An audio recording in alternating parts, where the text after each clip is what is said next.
It's 2020. But you know what? I'm gonna... Yeah, let's make the text speed very fast. We're gonna do it. I usually don't have the patience to do these kind of games, but... You know what? For the sake of my being, I'm gonna try it. Just this one time, I will try it. Hey! I see an annoying girl running toward me from a distance, waving her arms in the air. She's totally oblivious to any attention she might draw to herself. That girl is Sayori, my neighbor and good friend since we were children. I see where this is gonna go down. You know, the kind of friend you never see yourself making today. But it just kind of works out because you've known each other for so long. Oh wait, that's a question? Okay, whatever. We used to walk to school together on days like this. But starting around high school, she would oversleep more and more frequently, and I would get tired of waiting up. But if she's going to chase after me like this, I almost feel better off running away. However, I just sigh and eye in front of the crosswalk and let Sayori catch up to me. Ha! I overslept again! But I caught you this time! I named my character Mom. Maybe, but only because I decided to stop and wait for you. You say that like you were thinking about ignoring me. That's mean, Mom. That's mean, Mom. I can't get over this. Well, people stare at you for acting weird, and I don't want to think we're a couple or something. Fine. But you did wait for me after all. I guess you don't have it in you to be me, even if you want to. Whatever you say, Sayori. We cross the street together and make our way to the school. As we draw near, the streets become increasingly speckled with other students making their daily commute. By the way, Mom, I can't get over it. By the way, Mom, have you decided on a club to join yet? A club? I told you already, I'm not interested in joining any clubs. I haven't been looking either. That's not true. You told me you'd join a club this year. Did I? Would I? I'm sure it's possible that I did, in one of our many conversations where I dismissively go along with whatever she's going on about. Sayori likes to worry a little too much about me, when I'm perfectly content just getting by on the average while spending my free time on games and anime. Joy.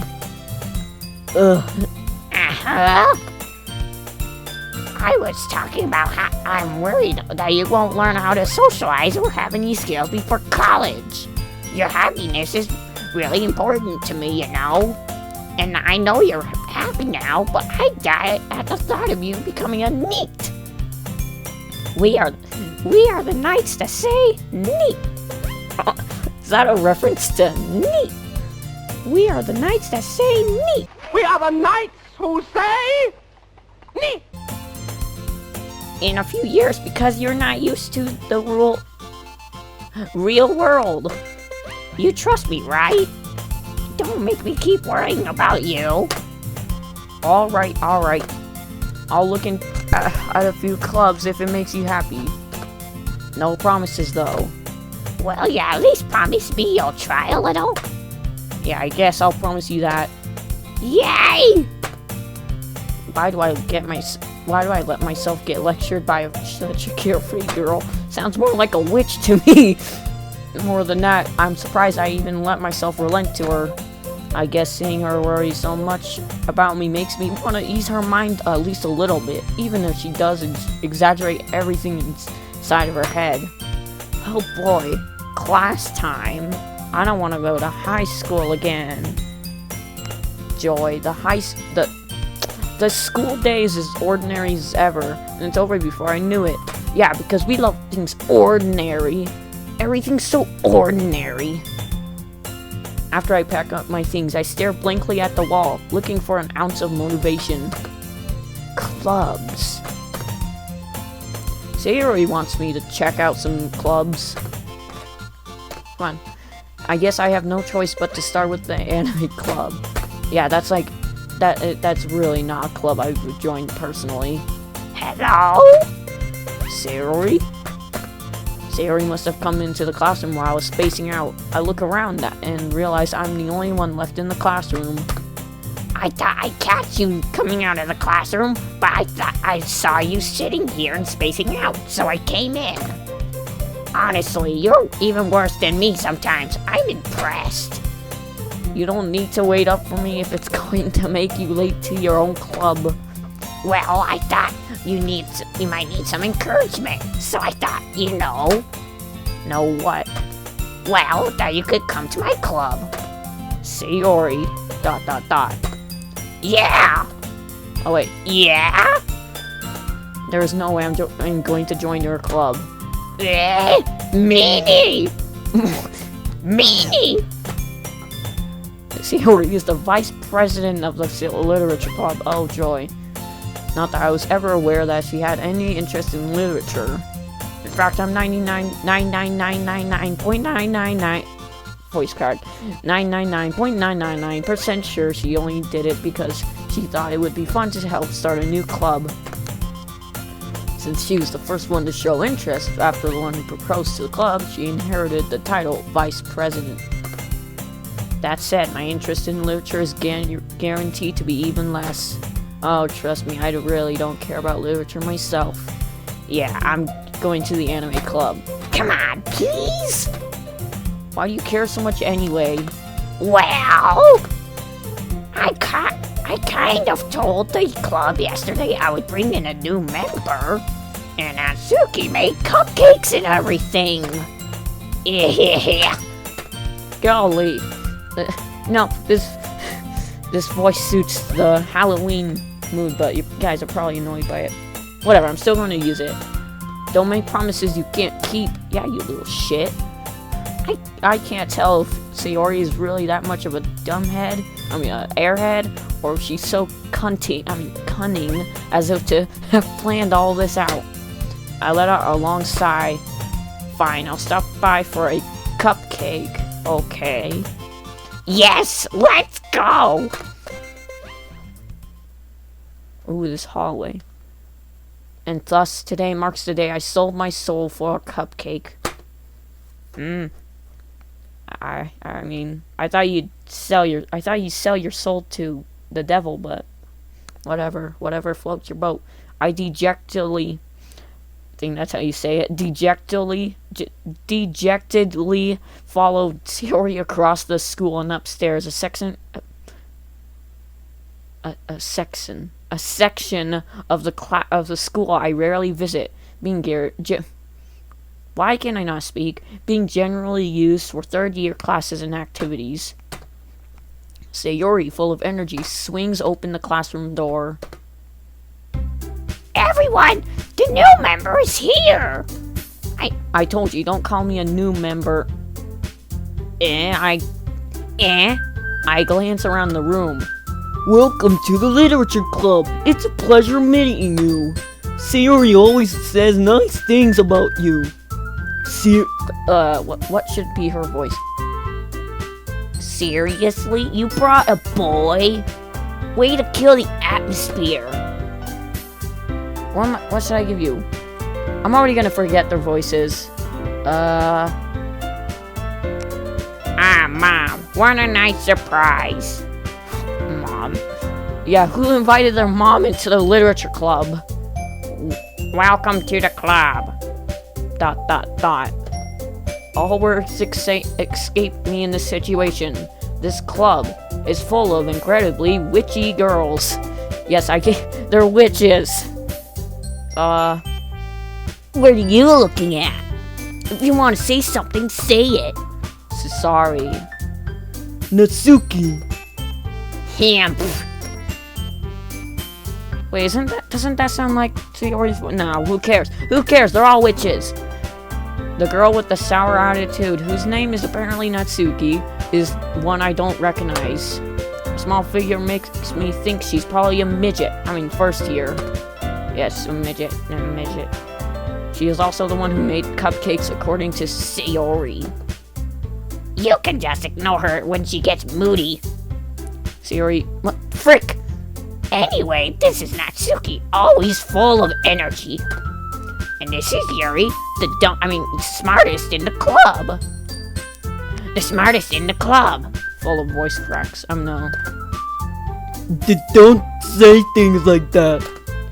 Yuri, who appears comparably more dumb and, more mature and timid, seems to have a hard time keeping up with people like Sayori and Natsuki. I should stop saying well, it's nice to meet both of you. And it sounds like you already know Monica, is that right? What voice did I give you? Dang it. Oh, yeah. That's right. It's great to see you again, Mom. I'm sorry, I can't get over the fact I named my character Mom, so it's like, sounds like somebody invited their mom into the club. Who invited it? Monica smiles sweetly. Wahoo.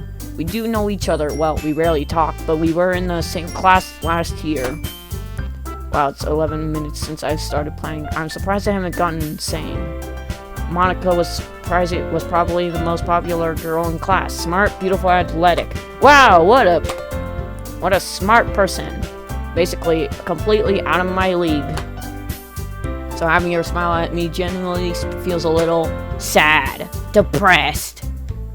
You too, Monica. Come sit down, Mom. Come over, Mom. Come sit down, Mom. We made room for you at the table, so you can sit next to me or Monica. I'll get the cupcakes. Hey, I made them. I'll get them. Sorry, I got a little too excited. Then how about I make some tea as well? You want some tea, mate? The girls have a few desks arranged to form a table. I say they have quite a bit of desks. Let's see, let's count. 1, 2, 3. I see a mention. It's been widened so that there is one space next to Monica and one space next to Sayori. Natsuki and Yuri walk over to the corner of the room, where Natsuki grabs a wrapped tray and Yuri opens the closet. Still feeling awkward, I sit next to Sayori.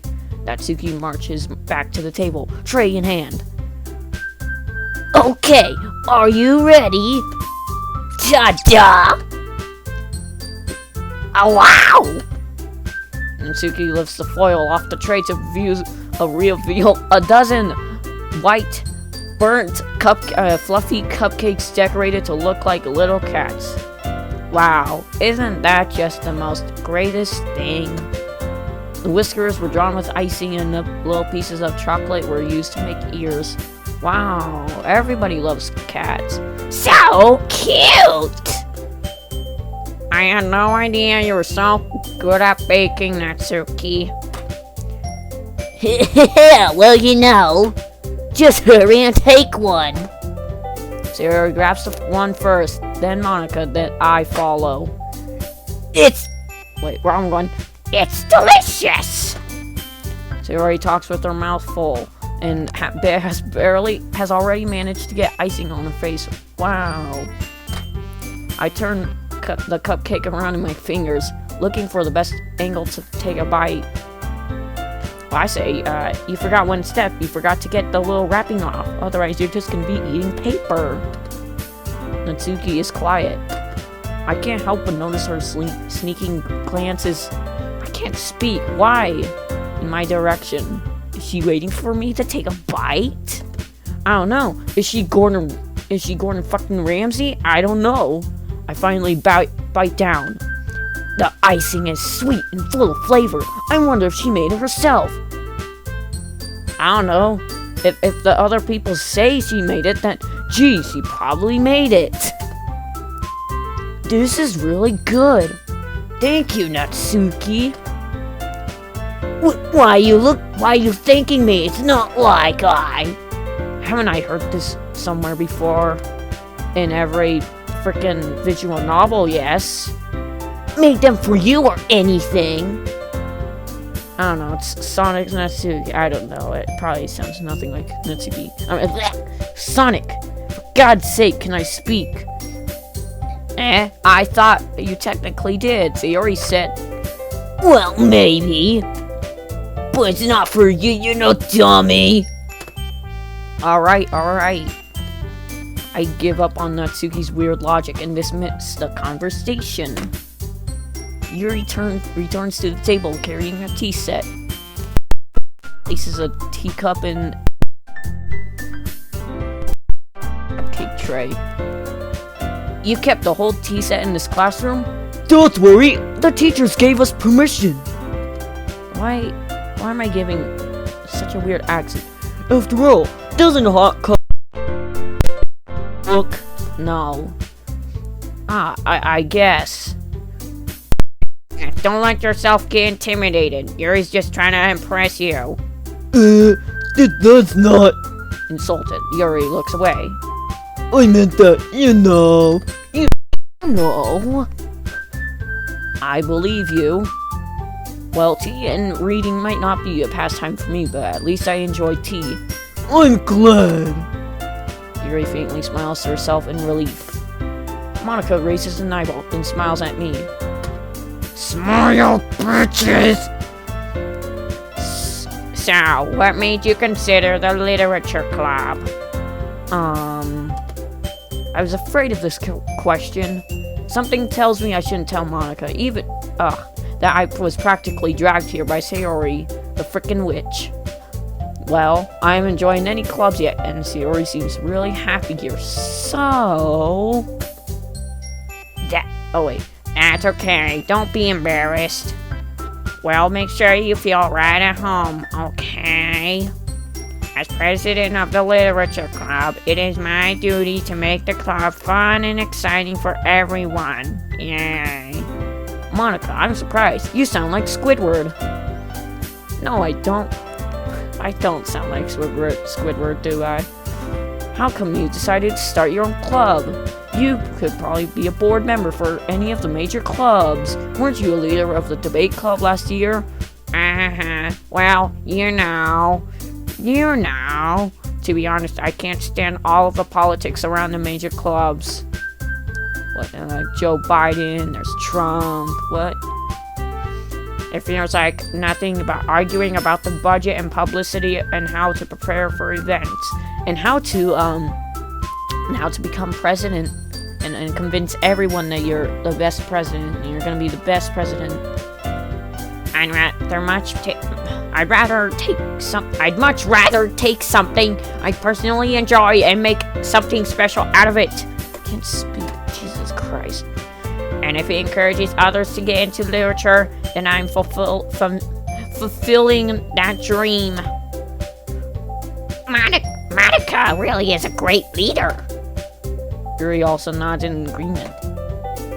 Then I'm surprised there aren't more people in the club yet. It must be hard to start a new club. You could put it in that way. You could put it that way. Yeah, that's what it was. Not that many people are very interested in putting all the effort to start something brand new. Especially when something that doesn't grab your attention like literature. You have to work hard to convince people that you're both fun and worthwhile.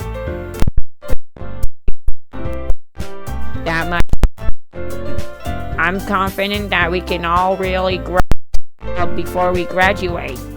Right, everyone? Yeah! We'll do our best. Drastically agreed. Which is, yeah, all interested in the same goal. Monica must have really worked hard to... Maybe that's why they were all by the idea of a new member joining. Though I still don't really know if I can keep up with their level of enthusiasm about literature. So, Mom, what brings you...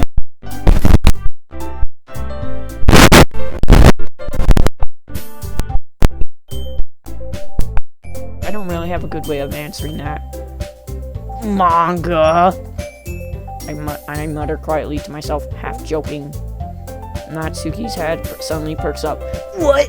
You like anime too? Oh my gosh, I'm myself. It looks like she wants to say something, but she keeps quiet. Not much of a reader, I guess. Well, that... Oh wait, whoops, wrong one. Well, that can change. What am I saying? I spoke without thinking or seeing Yuri's sad smile. Anyway, what about you, Yuri? Well, let's see. Yuri traces the rim of her teacup with her finger.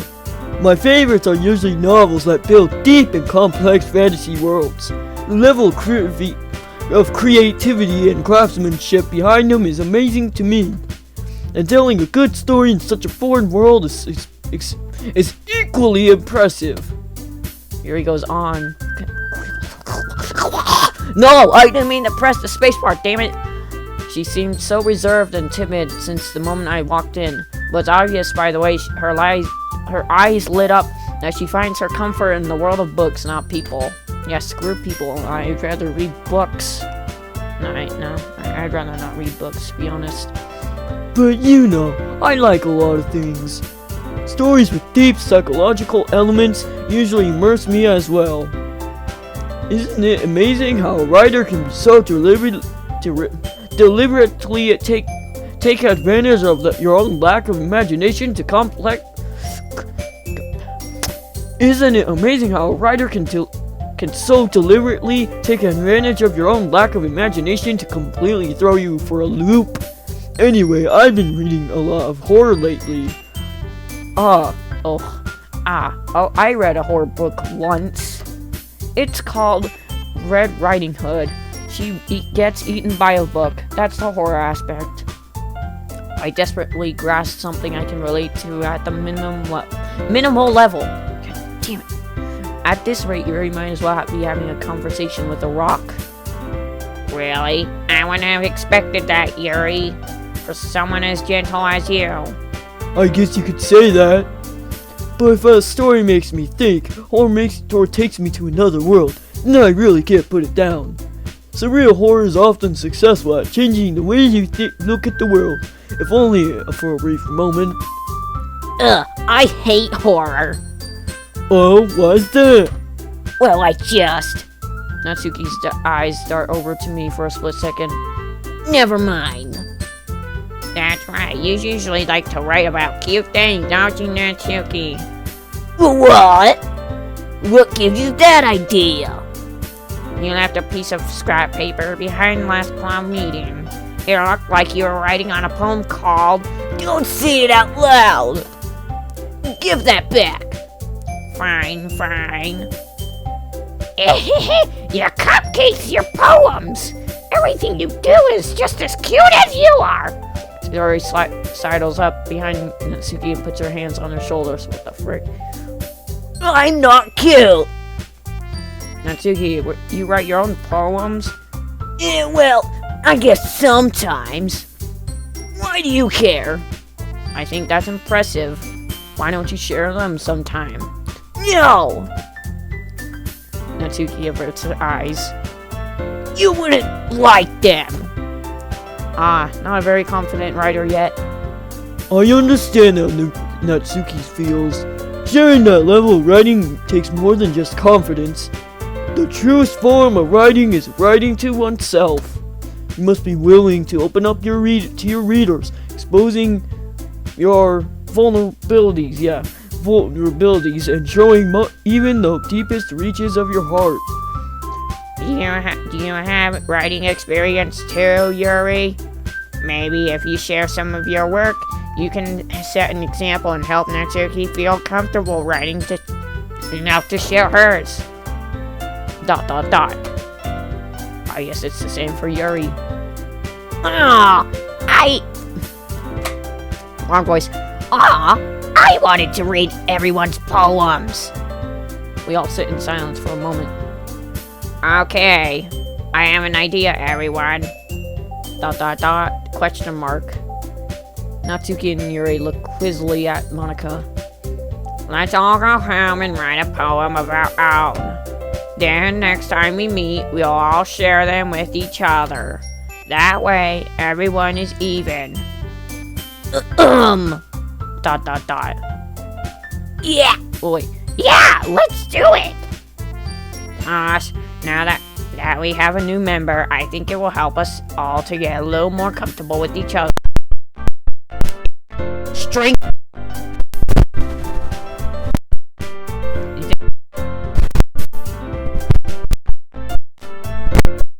Once again. Hold.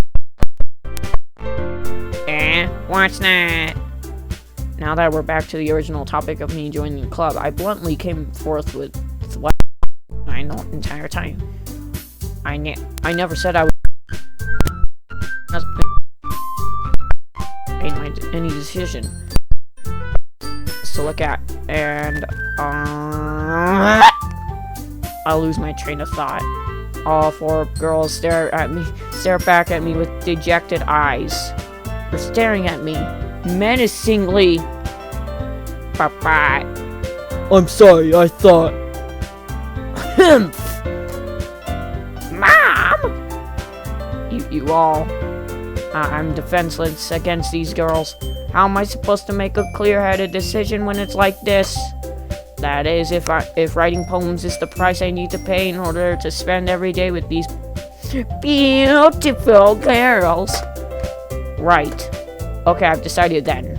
I'll join the literature club. One by one, the girls' eyes lit up. Yes! I'm so happy! Shiori wraps her arms around me, jumping up and down. Hey. You really did scare me for a moment. If you really came for the cupcakes, I would be super pissed. Then that makes it official. Welcome to the literature club. Right! Thanks, I guess.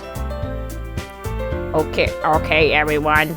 I think with that, we can officially end today's meeting on a good note. Everyone remember tonight's assignment. Write a poem to bring to the next meeting so we can all share. Monica looks over me once more. Mom, I look forward to seeing how you express yourself.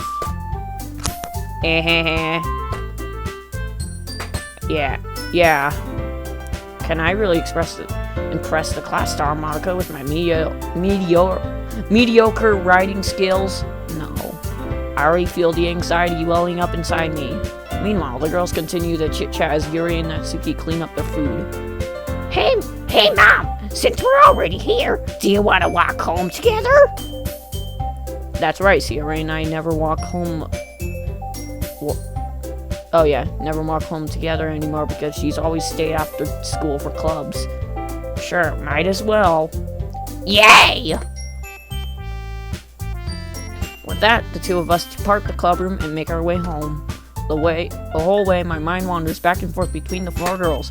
Sayori, Natsuki, Yuri, and of course, Monica. Will I be happy spending every day after the school in the literature club? No, because you don't know how to frickin' write. Perhaps I'll... Can I speak? For God's sake. Perhaps I'll... These girls. Smashing my space button. Alright, I'll just need to make the most of my circumstances, and I'm sure good fortune will find me. And with that I guess that starts with writing a poem tonight. Okay, so what do we do? Pick words that you think your favorite club member will like. Something good might happen with whoever likes your poem most. Alright, that sounds good. What the fuck? What does right-clicking do? What happens if I click these? Nothing happens, okay. Alrighty, so let's try this. So, boop.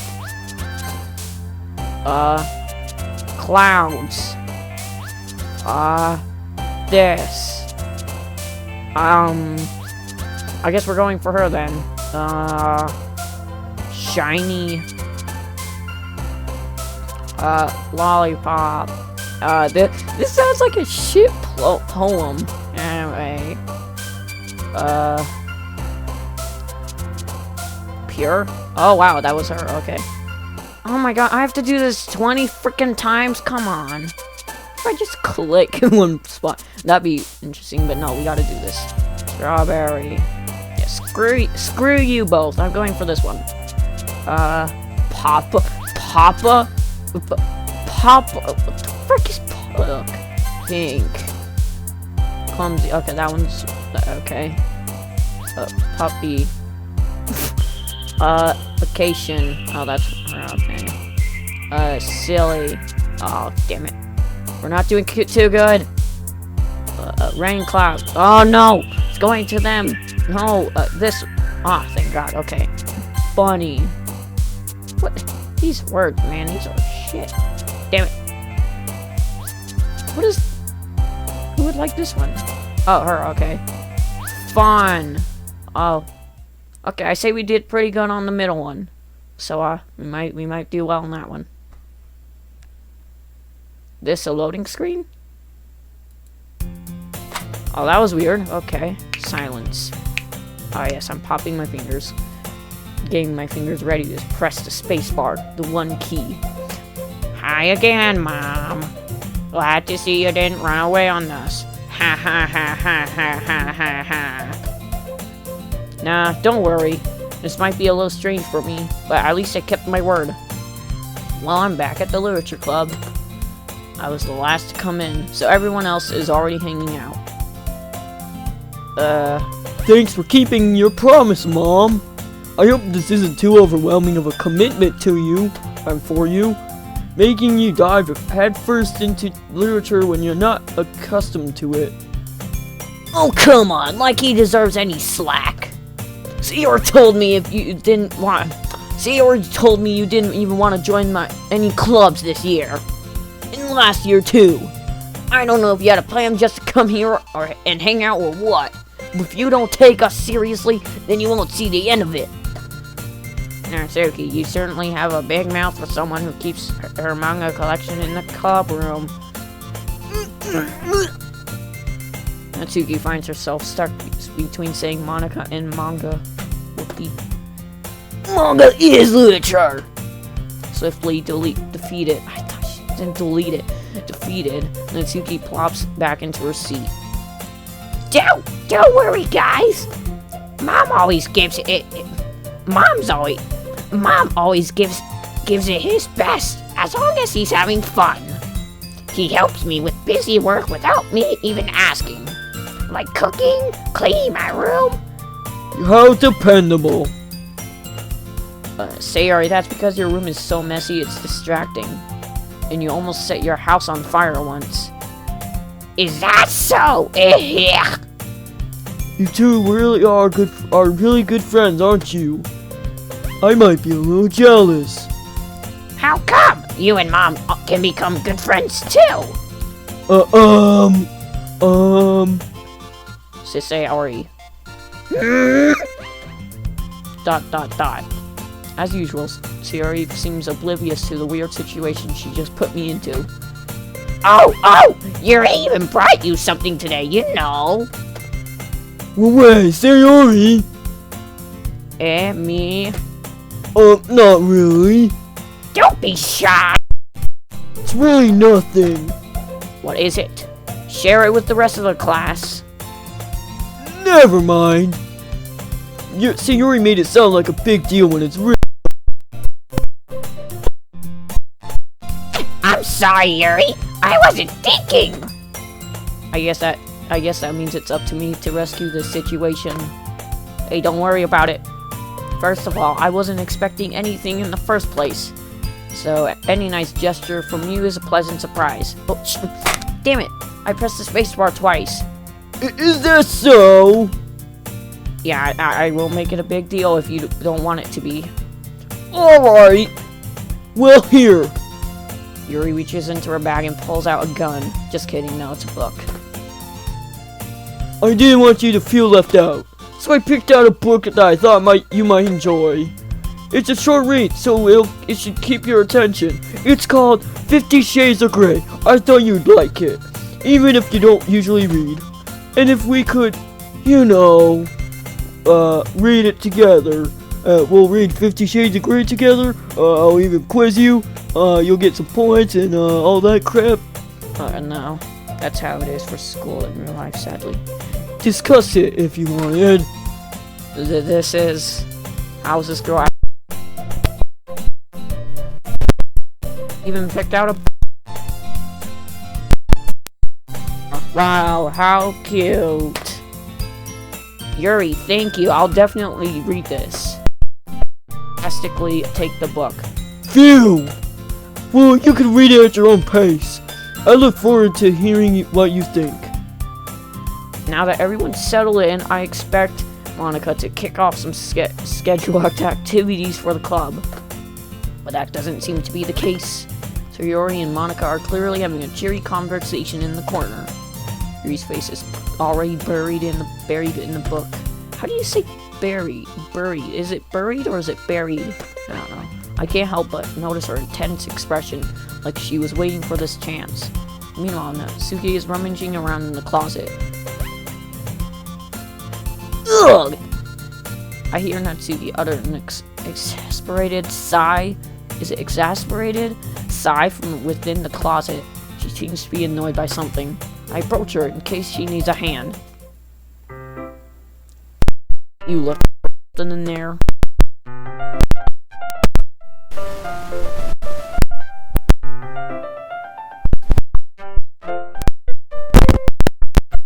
Someone else is just gonna stack books and boxes across the shelf. You read manga, right? Ah, sometimes. Manga is one of those things where you can't admit you're really into it until you figure out where the other person stands. How did you know anyway? I heard you bring it up at some point.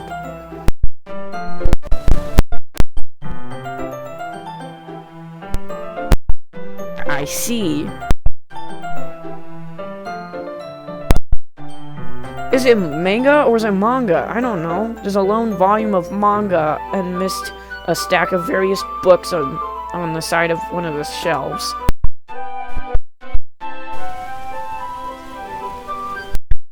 That's it.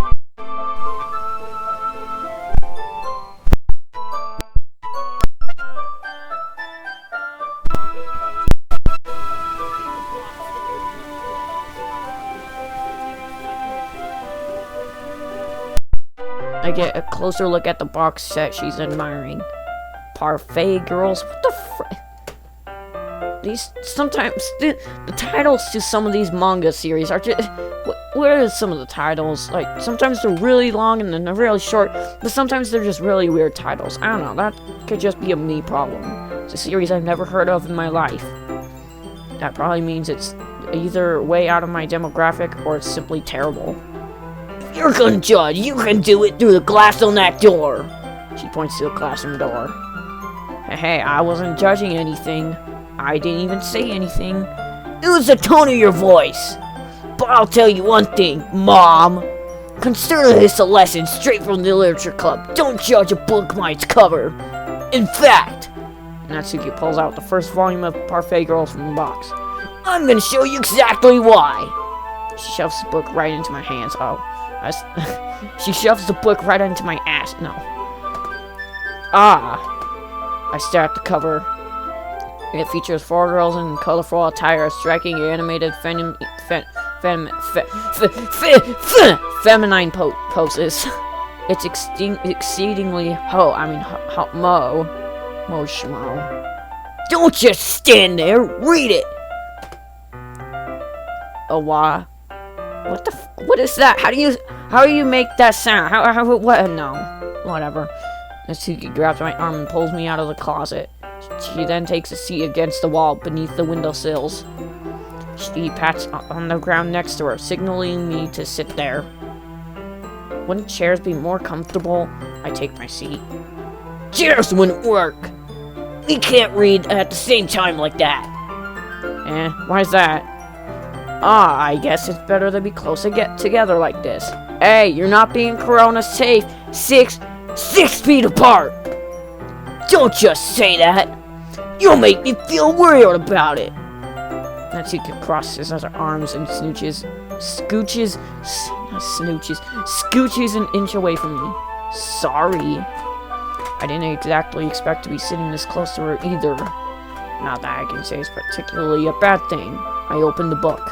It's only a few seconds before Natsuki once again inches closer, claiming the additional space while she hopes I won't notice. I can feel her peering over my shoulder, much more eager to begin reading than I am.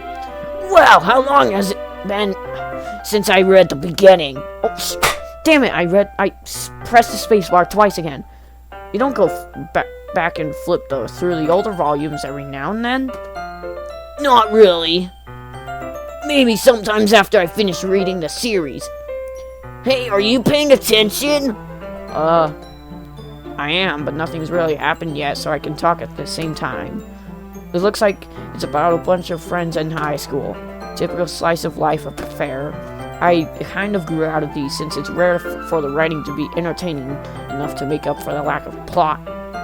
So, what should I expect from this? Is there going to be a plot? Well, obviously. You think I would enjoy something that didn't have a plot? I mean, well, I guess I know what you're saying. A lot of the beginning is about simple things. Like, there's a really funny chapter where they're obsessed with the guy at the ice cream shop. But that just helps you get to know the characters, damn it. And besides, it's still entertaining. But later on, there's all kinds of drama. Yeah, like YouTube drama, no. Whatever. Like when they get into all their backstories and when some of the romance starts to happen. Oh dear God. That's really what makes it so good. There are so many touching parts. Is that so? It sounds like you really know what you're talking about. Maybe I underestimated you. Hey, wait! Hey! What's that supposed to mean? Wow. Natsuki gives me a little shove. I just meant that I haven't yet seen you at your full power. Humph, good save. This chapter seems to be about baking. This is just a guess, but is there a lot of baking in this manga? Well, Natsuki pauses for a moment, as if she didn't want to admit there's something. Yeah. Why does that matter? It doesn't. I was just curious, since you enjoy baking too, right? That's just a coincidence. Coincidence? I think not.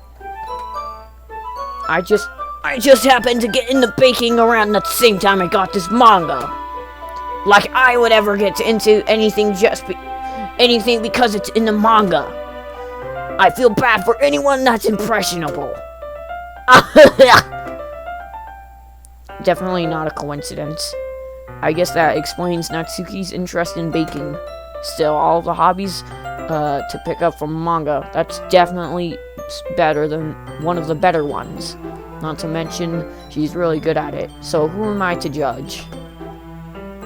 Oh dear God, another shot. We read on for a few more minutes. I finished a couple chapters, well, just in case. Let's just go there. Hang on, let me check up on something. Okay, I'm back. Oh, thank God, it's still doing it. Okay, I've finished a couple of chapters at this point. ... Are you sure this isn't boring for you? It's not! Even though you're just watching me read? Well, I'm fine with that. If you say so. I guess it's fun sharing something you like with someone else. I always get excited when I convince any of my friends to pick up a series I enjoy. You know what I mean? ... question mark. You don't? That's not... Well, I wouldn't really know. What do you mean? Don't you share your manga with your friends? Could you not rub it in? Jeez. Sorry. Like I could ever get my friends to read this. They just think manga is for kids. I can't even bring it up without them being all like, you haven't grown out of that yet? Makes me want to punch them in the face. I know those kind of people. Honestly, it takes a lot of effort to find friends who don't judge, much less friends who are also in it. I'm already kind of a loser, so I guess I gravitated toward the other losers over time. But it's probably harder for someone like you. Yeah, that seems about right. Wait, which part? I mean, I feel like I can't even help it in my own room. I don't even know what my dad would do if he found this. At least it's safe here in the club room. Oh god, I'm getting a headache. Except Monica was kind of a jerk about it. Ugh, I can't win, can I? Well, it paid off in the end, didn't it? I mean, here I am, reading it. Well, it's not like that solves any of my problems. Maybe, ... But at least, oh, damn it, wrong voice. But at least you're enjoying yourself, right? What am I supposed to read about that? Line. ... So? Ha ha ha ha. Jeez, that's enough. Are you gonna keep on reading or what? Yeah. I flip the page. Suddenly, Natsuki starts laughing. I totally forgot that happens. Natsuki puts her fingers on one of the panels. Minori's my favorite character. You always feel bad for her since she's so unlucky. And she sucks. But it gets especially bad when... I shouldn't be talking about that yet. Just finish this damn chapter. Natsuki sparkles with enjoyment. It's a stark contrast to her usual bossy tone. But if she's not used to sharing her favorite manga with her friends, I can understand why. It's hard to express in words the feeling you get when connecting with someone like that. And being able to provide that to Natsuki, for whom it's a rare, for whom, I don't know, whom it's a rare experience. The thought makes me smile a little to myself. Okay, everyone. Are you ready with today's poems? ... Oh, come on! Could your timing be any worse? Sorry. I just need to make sure we have enough time. Though you do look pretty cozy over there.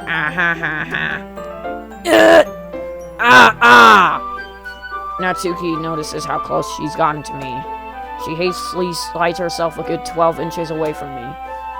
Alright, guess I'll stop here for now. I close the book and hand it towards Natsuki. You're just giving it back? Don't you want to know what happens? Yeah, but... Monica just said, don't be dumb! Just take it home with you! Is that really alright? I say that mostly because I really didn't plan on using my spare time to read this. Well, of course! It would take forever to finish if you didn't take it home. Just finish that one before tomorrow so we can start the next one. If it gets bent, I'll kill you. By tomorrow? I only got partway through the volume so far. Might fall behind on some shows if I try to get through this. But I suppose that's a necessary sacrifice in exchange for seeing Natsuki's enthusiastic face. Or am I more sacred of what will happen if I don't finish it? Alright then. I stand up. I return to where I put my stuff and carefully slip the book into my bag. By the way, did you remember to write a poem last night? Yeah. My relaxation ends. I can't believe I agreed to do something so embarrassing. Wow, so embarrassing, golly. I couldn't really find much inspiration since I've never really done this before. Well, now that everyone's ready, why don't you find someone to share with? I can't wait! Sayori and Monica enthusiastically pull out their poems. Sayori's is on a wrinkled shit of loose leaf torn from a spiral notebook. On the other hand, Monica wrote hers in a composition notebook. Ah yes, very specific type of notebook. I can already see Monica's pristine handwriting from where I sit. Natsuki and Yuri reluctantly comply as well, reaching into their bags. I do the same myself. Who should I show mine to first? This one. I told Natsuki I was interested in her poems yesterday. It's probably only fair if I shared with her first. Yes, I think Mike can have more of an American accent now. ... question mark? Okay, well, let's start with the things I don't like. First of all, ... Natsuki rereads my poem. Never mind, I don't feel like giving you my opinion. What's the point of sharing in the first place? I wrote this when I could have been doing other things. Ugh. In fact, remember how I said I wanted to read your poems? That's what I had in mind when writing this. I want to help you feel comfortable enough to share yours. Like Monica said, what's mine is no. Well, I would be more comfortable sharing my poem if yours was really bad. You were supposed to show me some dumb poem and make me go, ha! Well, it's not that great, but let me show you what real literature looks like. And you went and you ruined it. I hope you're happy. ... So in other words, you're saying you liked it? Irk! Wait, you just say irk? Like you say the sound effect irk or action irk? Natsuki's retort gets caught in her throat. You're so... You don't understand anything, do you? I already told you that. You don't have to go announcing it to the world like you're all self-important. Pretty sure you never actually said that. I say that mostly to myself. Natsuki's real... God, why can I not speak? Natsuki must really hate me or something. I can't figure out if it's a win or a loss that she liked my poem. In any case, you still need to show me yours, right? Fine, I guess. Only because Monica will make me if I don't. Eagles can fly, monkeys can climb, crickets can leap. Ugh, whatever. Crickets can leap, horses can race, owls can seek, cheetahs can run, eagles can fly, people can try, but that's about it. Well, they're not wrong. Yeah. Oh, wait. Yeah. I told you that you weren't gonna like it. I like it. What? Just be honest. I am. Why are you so convinced I wouldn't like it? Well, because everyone in high school thinks that writing has to be all sophisticated and stuff. So people don't even take my writing seriously. But isn't the point of poems for people to express themselves? Your writing style wouldn't make your message any less valid. Yes, exactly. I like it when it's easy to read, but it hits you hard. Like in this poem. Seeing everyone around you do great things can be really disheartening. So I decided to write about it. Yeah, I understand. But the other nice thing about simple writing is that it puts more weight in the wordplay. Like, I set up for a rhyme at the end, but then it made it fall flat on purpose. It helps bring out the feeling in the last line. So you did.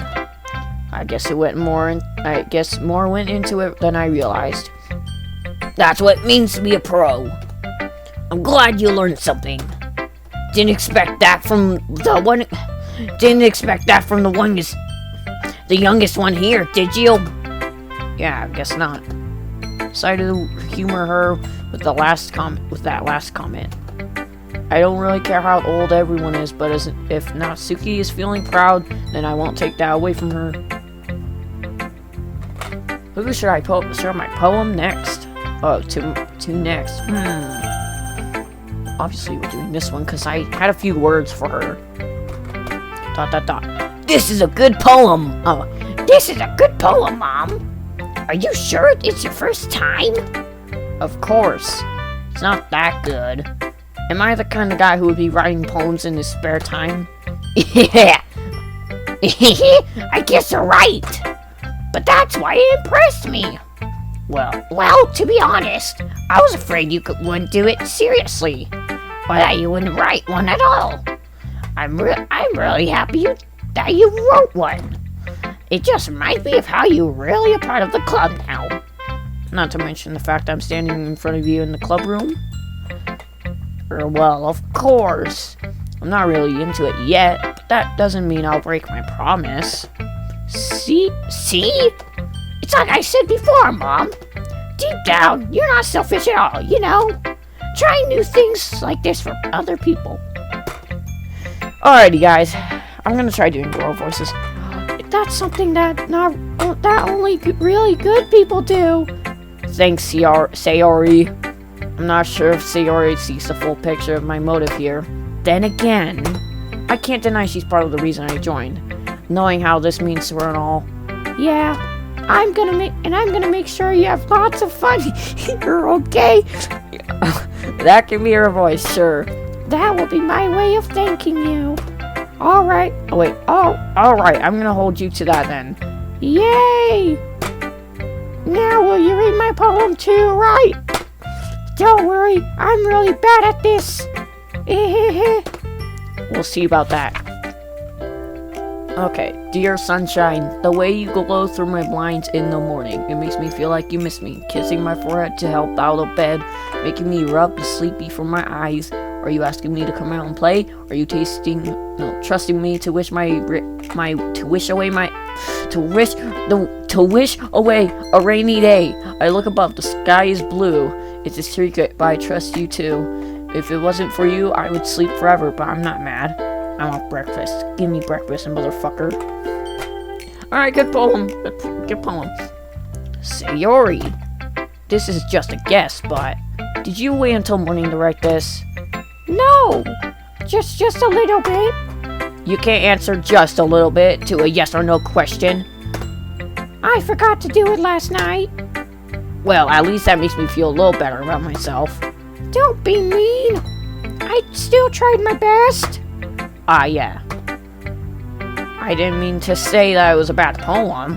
It came out nice, or how should I put it? And it sounds just like you. Really? Yeah. Especially that last line. I made eggs and toast. Even though you were late to school. It's bad to skip breakfast. I get all cranky. Well, I guess there's no point in arguing. Anyway, thanks for showing me. This was so much fun. Monica's the best. Yeah. But next time, I won't forget. And I'm gonna write the best poem ever. Well, I guess I look forward to it. Who should I show my poem to next? Well, I didn't really...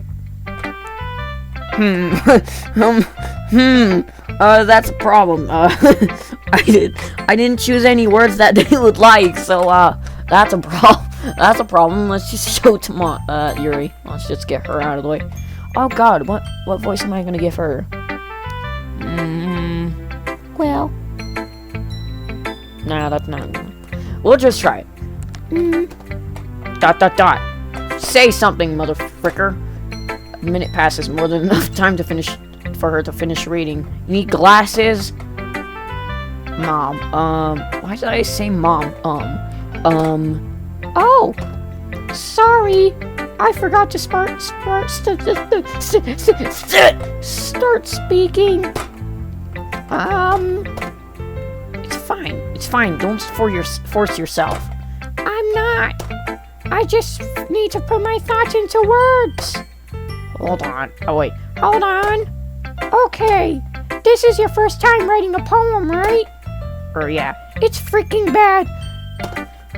Why you ask? I'm just making sure. I guess...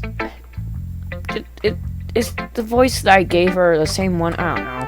Whether or not, I don't care. I guess it might be after reading through it. So it's not that bad. It is bad. No! Did I just raise my voice? I'm so sorry. Yuri buries her face in her hands. I couldn't help but notice that it's been several minutes and we really haven't gone anywhere. It might take Yuri a while to get used to new people. It's fine, I didn't really notice. What were you saying? Right, It's just that their specific writing habits are usually good. They're usually typical of new writers. And having been through that myself, I kind of learned to pick up on them. I think the most noticeable thing I recognize in new writers is that they try to make their style very deliberate. In other words, they tend to pick a writing style separate from the topic matter, and they form fit the two together. And the end result is that both the style and expressiveness are weakened. Once Yuri finds her train of thought, it's as if her demeanor totally changes. Her stammering is completely gone, and she sounds like an expert. Of course, that's not something you can be blamed for. There are so many different skills and techniques that go into writing even a simple poem. Not just finding them and building them, but getting them to work together is most challenging part. It might take you some time, but it all comes with practice and learning by example and trying new things. I also hope that everyone else in the club gives you valuable feedback. Natsuki can be a bit biased, though. Biased how? Well, never mind. I shouldn't be talking about people like that. Sorry. It's fine. I'm not sure if Yuri is apologizing to herself, to me, or to Natsuki. Do you mind if I read your poem now? Please do. I'd love to share my thought process behind it. Yuri smiles dreamily as if it's a rare opportunity for her, which itself is kind of funny. After all, isn't this supposed to be a literature club? Okay, read the damn it. Ghost under the light, the tendril. Oh my god, why do you gotta write it like this? The tendrils of my hair illuminate beneath the amber glow. Bathing, it must be this one, the last remaining streetlight to have withstood my the test of time, the last yet to be replaced by the sickening blue-green hue of the future. I bathe, calm, breathing air of the present, but living in the past. The light flickers. I flicker back. Fun, yay! I like it. No. ... I'm sorry if I have such terrible handwriting. Wow, you just read my mind. Yes, you do have terrible handwriting. Please fix it. What? I wasn't thinking that at all. Yes, you were. I was thinking of it. I control you. I thought of it. But it took you a long time to read. Yes, you're correct. Well, I just don't read script very often. I actually think your handwriting is pretty. That's a relief. Also, I like the poem. Even though it's short, it was very descriptive. It wasn't too short. Usually I write longer poems. Not at all. I'm really glad you liked it. I'll be honest. Since it's our first time sharing, I wanted to write something a little more mild. It's something easy to digest, I suppose. Are you into ghosts, Yuri? Hoo-hoo! Actually, the story isn't about ghosts at all, Mom. Really? I must have totally missed... I must have totally missed the point. Well, I suppose you did only glance over it after all.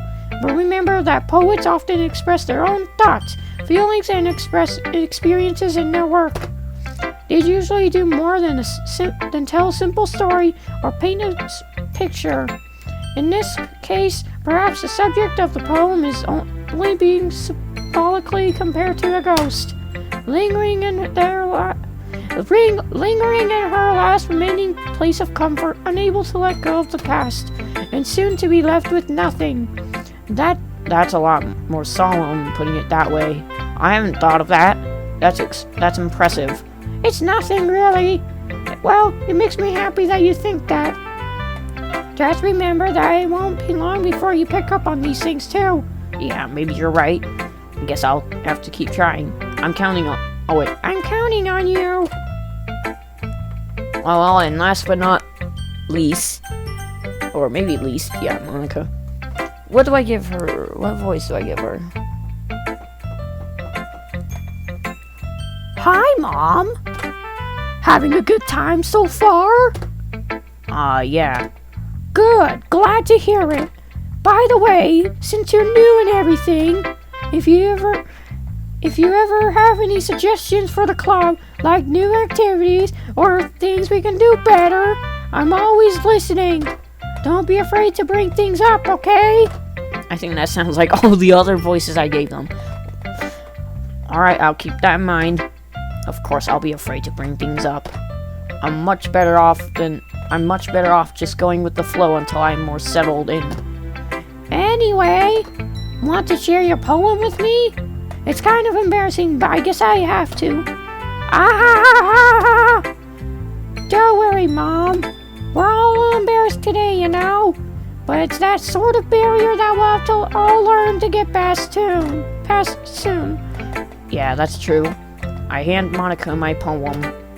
I like it, Mom. Really? It's a lot cuter than I expected. Oh, jeez. No. It kind of makes me think of something that Suki would write. And she's a good writer, too. So take that as a compliment. If you say so. Yep. By any chance, have you read anything by Shel Silverstein? Really? Shel Silverstein. Of course I have. Eh? Oh, come on. Okay, good. At least at least my character is someone knows about Shel Silverstein. How can you not know about Shel Silverstein? He's famous for telling all kinds of stories in just a few simple words. His poems can be funny, endearing, or even sad. And sometimes they're only a few lines long. They might even feel like they're written for kids, but if you think about them, they can express views of the world that would apply to anybody. I see. Let's save. Just cause I can. Just cause frick you. Okay. I see. So you're saying that Natsuki is kind of like that? sort of. Maybe she's not an expert, but you probably won't find much filler in her poems. They might be easy to write, but they're super challenging to get the meaning through. So I can see why it'd be kind of your poem to explore. I'm sure I'll end up trying different things a lot. It could take a while before I feel comfortable doing this. That's okay. I love to see you try new things. That's the best way to find the kind of style that suits you. Everyone else might be a little biased toward their own kind of styles, but I'll always help you find what suits you most. So don't force yourself to write the way everyone else wants you to write. It's not like you have to worry about impressing them or anything.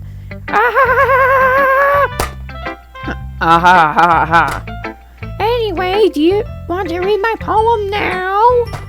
Don't worry, I'm not very... Oh, wait. Don't worry, I'm not very good. You sound pretty confident for someone who claims to not be very good. Well, that's because I have to sound confident. That doesn't mean I always feel that way, you know. I see. Well, let's read it then. Oh, got it. Wow, this is long. Okay. Hole in wall. It couldn't have been me. See the direction of spackle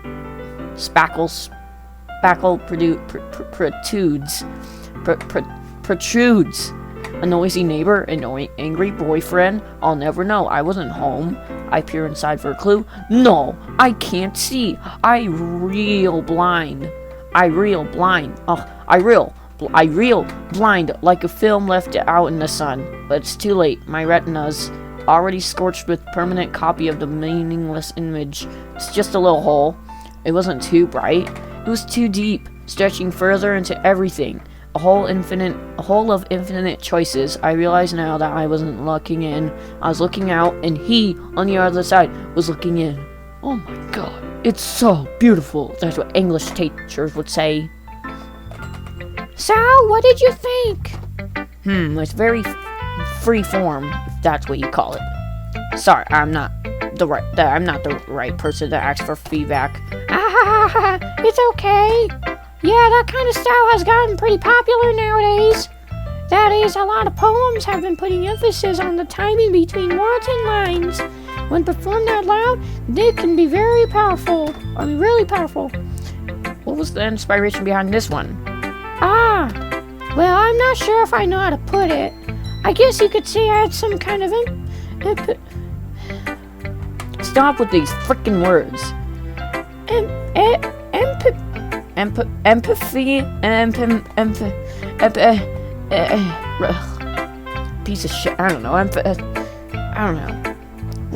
recently. Oh, I was gonna burp. It's been influencing my poems a lot. And empathy and Yeah, something like that. I'm kind of nervous to talk about deep stuff like that because it's kind of coming on strongly. Maybe after everyone is better friends with each other. Anyway, here's Monica's writing tip of the day. Sometimes when you're writing a poem or a story, your brain gets too fixated on a specific point. If you try so hard to make it perfect, then you'll never be able to make any progress.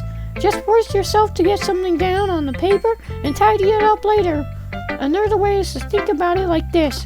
If you keep your pen in the same spot for too long, you'll just get a big dark puddle of ink. So just move your hand and go with the flow. That's my advice for today. Thanks for listening. Fuck off now. Phew. I guess that's everyone. Thank God. I glance around the room. That was a little more stressful than I anticipated. It's as if everyone is judging me for my mediocre writing abilities. Even if they're just being nice, there's no way my poems can stand up to theirs. This is a literature club after all. I sigh. I guess that's what I ended up getting myself into. Across the room, Sayori and Monica are happily chatting. My eyes land on Yuri and Suki. They gingerly exchange sheets of paper, sharing their respective poems. As they read in tandem, I watch each of their expressions change, and Suki's eyebrows furrow in frustration. Meanwhile, Yuri smiles sadly. What's with the language? Or this language. Did you say something? Oh, it's nothing.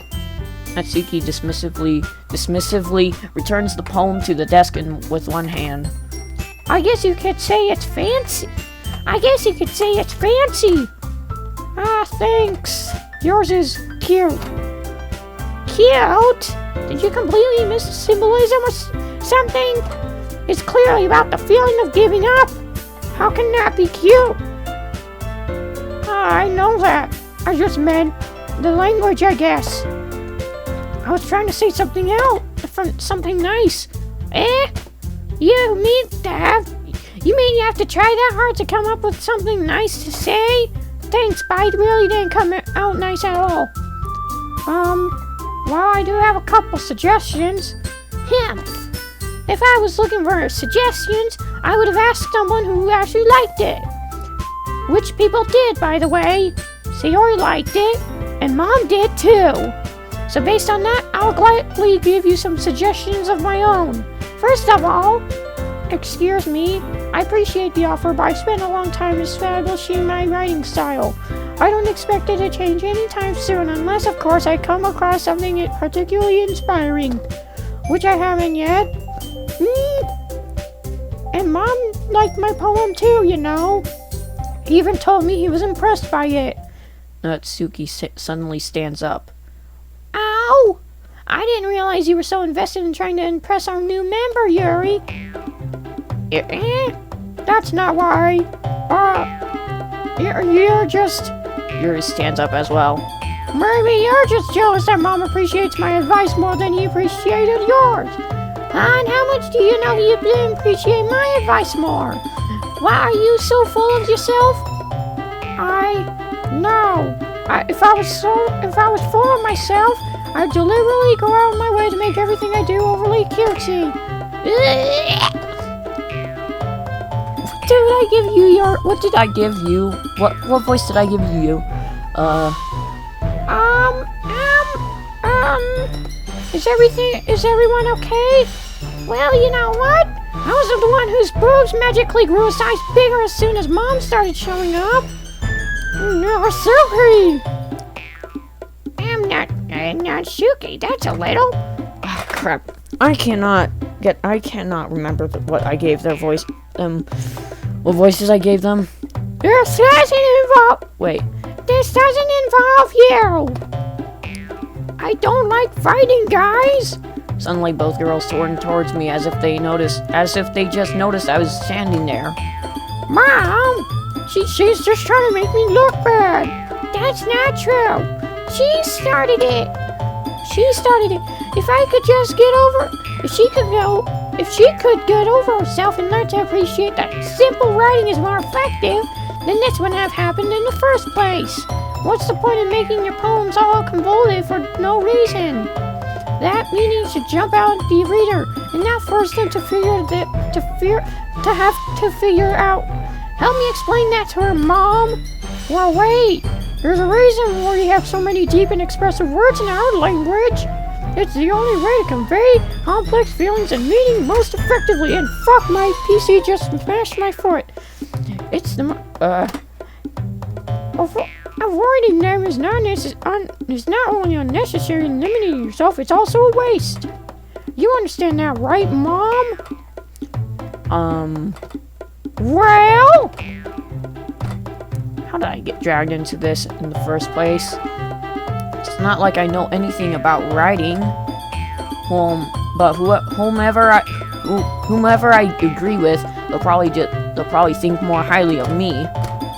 So of course that's going to be. Let's go with them. Yuri, you're really talented.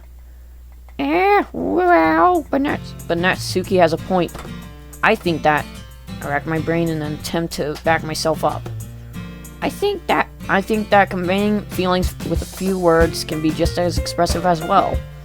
It lets the reader's imagination take over, and Natsuki's poem did a really good job at that. Yeah, it did, didn't it? It shows how much you know. That's Natsuki. I think that's enough. Huh? Me? But she was so mean to me. Okay, Natsuki's voice whines. Look, what we talked about yesterday was right. Writing is a really personal thing. And sharing it can definitely be hard. Looks like we learned that today. Even small criticism can lead to something pretty heated. I glance over my shoulder. See, Ori is nodding vigorously. Yeah, so, you don't need to feel threatened. You're a great writer, Natsuki. Natsuki's voice gets caught in surprise. Thanks for noticing. She finally mutters that, very audible. Yuri. She looks at me dejectedly. With a face like that, I can't help but feel bad for her as well. I'm sure that Natsuki didn't mean everything she said, so you don't need to feel threatened either. Well, if you say so. Hey, it's not like you need to apologize for me, Mom. Sheesh. Natsuki takes a breath. The thing about, Natsuki glances around the room. Would everyone stop staring at me? Unsurprisingly, Natsuki has a harder time with it than she boasted. Sayori and Monica look away. Humph! Anyway, the thing about your boobs, I didn't mean it, okay? That's all. Natsuki looks away, avoiding eye contact with anyone. Yeah, you're naturally beautiful, Yuri. Sayori. ... I'll go make some tea. I was just trying to help. I'm sure she appreciated it. Oh, damn. I'm sure she appreciated it. Sayori. I pat Sayori on the shoulder. Well, now that we're past that... Wait. Well, now that we're past that, everyone read each other's poems, right? Wait. Everyone's read each other's poems, right? I hope that was worthwhile for everyone. Especially you, Mom. And to be honest, it's a nice change of pace from the lazing around we got a little used to. Too used to.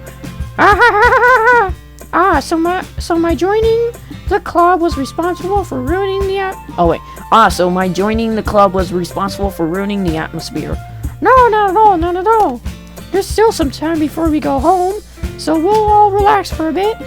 Of course, besides chatting, we'll do literature-related things in the club room. So maybe you can take the chance to pick up a book or do something.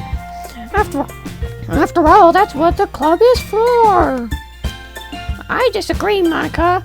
What about what? That's not the most important thing about the literature club. The most important thing is having fun. Of course. Fuck you, Sayori. Well, I guess that's why you're the vice president, Sayori. Oh wait, shit. Being in the literature club probably means I can't spend all my time doing nothing.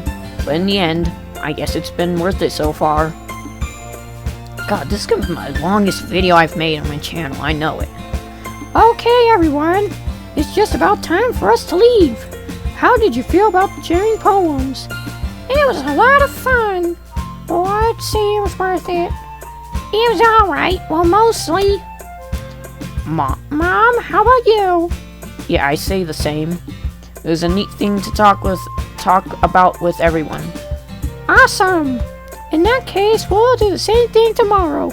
And again, and again, and again, and again, and again, and again. Yeah. And maybe you learn something from your friends too. So your poems will turn out even better. ... I think to myself, I did learn a little more about the kinds of poems everyone likes. With any luck, that means I can at least do a better job of impressing those I want to impress. I nod to myself with newfound determination. Mom!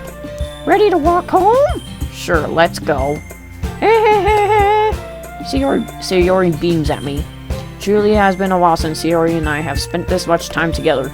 I can't really say I'm not enjoying it either. Sayori. Hang on. Sayori, about what happened earlier. What do you mean? You know, between Yuri and Natsuki. Does that kind of thing happen often? No. That's really the first time I've seen them fight like that. I promise they're both wonderful people. You don't hate them, do you? No, I don't hate them. Oh wait, whoops. No, I don't hate them. I just wanted your opinion, that's all. I can see why they'd make good friends with you. Phil, Mom, it's nice that I get to spend time with you in the club. But I think seeing you get along with everyone is what makes me the happiest. And I think everyone really likes you too. That's... Every day is going to be so much fun. Sigh. Looks like Sayori still hasn't caught to the kind of situation I'm in. Sure, being friends with everyone is nice, but does it really need to stop there? We'll just have to see what the future holds, Sayori. I pat Sayori on the shoulder. I said that more to myself than to her, but it's easy to use Sayori as an internal monologue sometimes. Okay. Yeah, let's do this. Let's do this, Texas style. Okay, here we go again. Okay, so let's try to appeal both of them. Wait, where's Monica? That's odd. Shouldn't Monica be there too? Whatever, we're not gonna question. Play. After image. Massacre. I'm just gonna do random ones. I don't care at this point. Then we gotta do some things. Jeez, what the f- Boom. Boom. Bam. Shazam. Bitch. Cunt. Weasel. There you go. So that should appeal to all four of them, hopefully. Another day passes and it's time for the club meeting already. I've gotten a little more comfortable here over the past couple days. Entering the club room, the usual scene greets me. Hi, Mom. Yo, Sayori. Looks like you're in a good mood today. Yeah, I'm just still not used to you being in the club, that's all. I see. That's a pretty simple thing to get you in a good mood. But I guess it's always the simple things with you anyway. Speaking of which, I'm kinda hungry. Will you come with me to buy a snack? No thanks. Eh? That's not like you at all. I have many reasons. My reasons are beyond your understanding. Why don't we take a look at your purse, Sayori? Eh? Why that all of a sudden? No reason, really. I just wanted to look at it. Ah! Sayori nervously retrieves her coin purse. She fumbles with the latch and gets it open.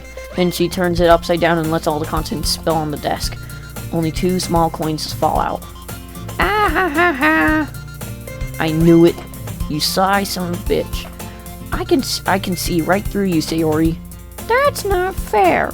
How did you even know? It's simple. If you had enough money to buy in the first place, you would have bought a snack before coming to the club room. So either you're not hungry and wanted an excuse to take a walk, or you plan to conveniently forget that you spent all your money so that I would lend you something. There's one more thing. You're always hungry. And so that only leaves one option. Wah! I give up. Don't make me feel guilty. If you feel guilty, that means you deserve to feel guilty. Ha Yuri suddenly giggles. Ah. I didn't notice that she was listening in.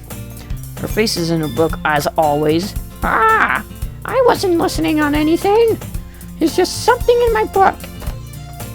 Yuri, tell Mom to let me borrow some money.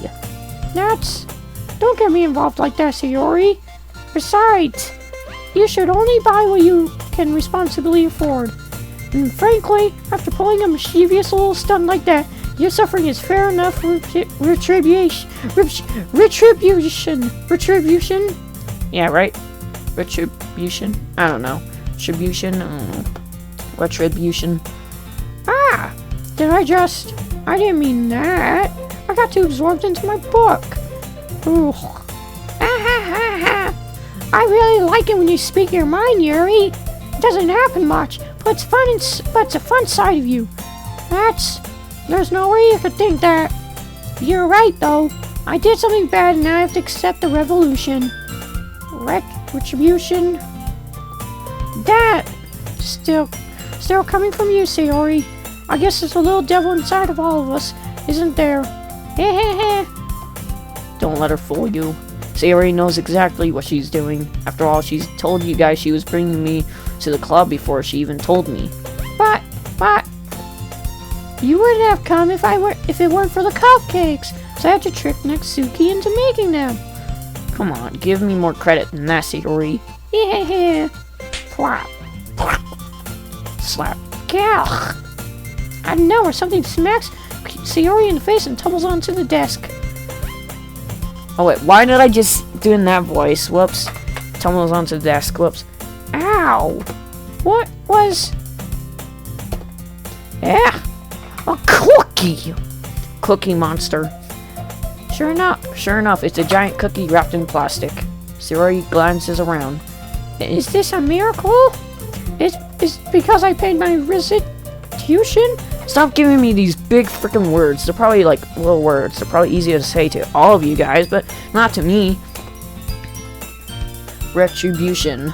Retribution? Actually, that one almost worked.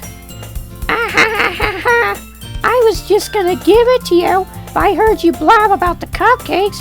It was totally worth seeing your reaction though. Natsuki! That's so nice of you! I'm so happy! Sayori hugs the cookie. Cookie breaks. It crumbles. Jesus, just eat it already. Sayori rapidly tears open the wrapper and takes a big bite. So good! You know, a cookie's not gonna fulfill your hunger, you know. Probably a hot dog will, or a burger, or like a salad. Eat a salad or something. Or like a burger. Burger's gonna help your hunger. I don't know why you're eating a freaking cookie. Sayori suddenly claps her hands over her mouth. Oh, did she get some plastic in her mouth? Good. Oh, damn it. I bit my tongue! Wait, whoops. Hey, you're going through a lot over just one cookie. Natsuki takes a bite of her own cookie. Ah, yours looks really good too, Natsuki. Can I try it? Jeez, beggars can't be choosers. But yours is chocolate. Yeah, why do you think I gave you that one? Fine. I'm still really happy that you shared this one with me. Sayori gets out of her seat and goes behind Natsuki, then wraps her arms around here. Ah, jeez. I get it. Cookie still in hand. Natsuki reaches up to nudge Sayori off of her. Sayori suddenly leans down and takes a bite out of Natsuki's cookie. Hey, did you seriously just do that? Mouthful, Sayori trots away to safety. Yuri and I laugh as well. Jeez, you're such a kid sometimes. Monica, can you tell Sayori? Yeah. What now? Natsuki glances around. Monica isn't in the club room. Uh-oh. Ugh. Where's Monica anyways? Good. Good question. Have any of you heard about her being late today? Not me. Yeah, I haven't either. That's a bit unusual. I hope she's okay. Of course she's okay. She's probably just had something to do today. She's pretty popular after all. You don't think she has a... I won't be surprised. She probably has more desirable... She's probably more desirable than all of us combined. That's true. Excuse me? Suddenly, the door swings open. Sorry, I'm super sorry. Ah, there you are. And damn it, I didn't mean to... I hope you guys weren't worried or anything. Yeah? Monica chose the club over her boyfriend after all. You're so strong-willed. But boyfriend? What on earth are you talking about? Monica quizzically glanced at me. Never mind that. What held you up anyway? Oh wait, whoops. What held you up anyway? Well, my last period today was in study hall. To be honest, I kinda just lost track of time. That makes no sense, though. You would have heard the bell ring at least. I must have not have heard it since I was practicing piano. Wait, piano? I wasn't aware you played music as well, Monica. I don't really. I've just kind of started recently. I've always wanted to help or to learn piano. That's so cool. You should play something for us, Monica. Monica looks at me. Maybe once I get a little bit better, I will. Yay! That sounds cool. I'd also look forward to it. Is that so? In that case, I won't let you down, Mom. Yeah, don't let your parents down. Monica smells... Monica smiles sweetly. I didn't mean any pressure or anything like that. Don't worry. I've been practicing a whole lot recently, and I really love the chance to share once I'm ready. I see. In that case, best of luck. Thanks. So, I didn't miss anything, did I? No, not really. I choose to leave out of Sayori's mischievous escapade. I'm sure Natsuki will end up complaining to her anyway. Looks like everyone has already settled down. Sayori somehow has already finished her entire cookie. Yuri's back to her book, and Natsuki disappeared into the closet. ... It's not long before Natsuki comes up to me expectingly. Yeah. Don't worry, I kept my promise. I pull out the first volume of Parfait Girls out from my bag.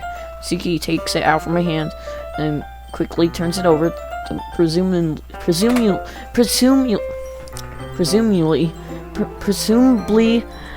to check for wrinkles. Hey, I'm not that careless. I handle manga all the time, you know. I just wanted to make sure. Can you blame me for not being paranoid? I don't give people my manga every day, you know. That's true. I don't blame you. Well, anyway, let me put this one back. I'm gonna get the next one, okay? Natsuki makes her way to the closet. I follow. So you're gonna tell me everything you thought, right? Where did this volume leave off again? I forget. The chapter ended when Minori and Alice found Monica! Natsuki's voice resonates out from inside the closet. I peer inside. All of Natsuki's books are lined up on the top shelf. Did you move my manga again? Sorry. The teacher got mad at me for taking up so much space in her closet, so I had to move some stuff around and clean up a little bit. It's all still here. I just had to organize a bit. Ugh! The top shelf is far above Natsuki's head. Shorty! Ha! Midget!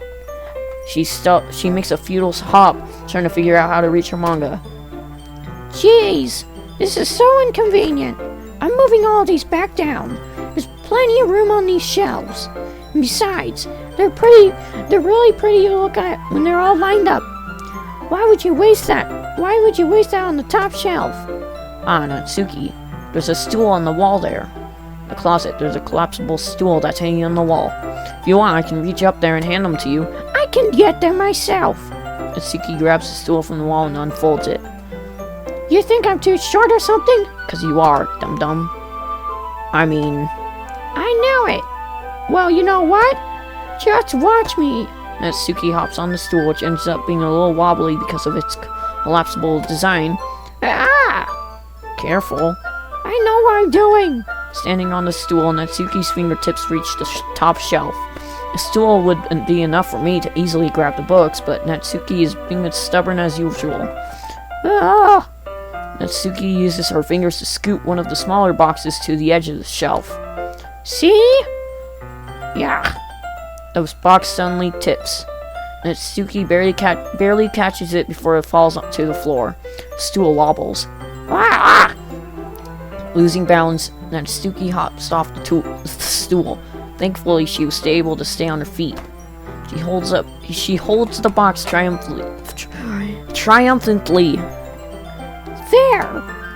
Having almost fell, Natsuki is a bit shaken up. Jeez, no need to prove yourself to me. There's no way you'll be able to get the bigger boxes like that. I can reach him, so just... I said I can do it! I don't want your help, okay? Sigh. I'm gonna get a chair, so just hang on. Suki first forces her way past me out of the closet. Let's see. The classroom chairs have the desks attached, so they're too inconvenient to fit into the closet. Aha! Natsuki trots over to the teacher's desk, which has a computer chair behind it. Oh god, that's not a good idea, Natsuki. You're gonna frickin' crack your head open, and then they'll have to perform surgery on your head, and then, probably, wait, be right back.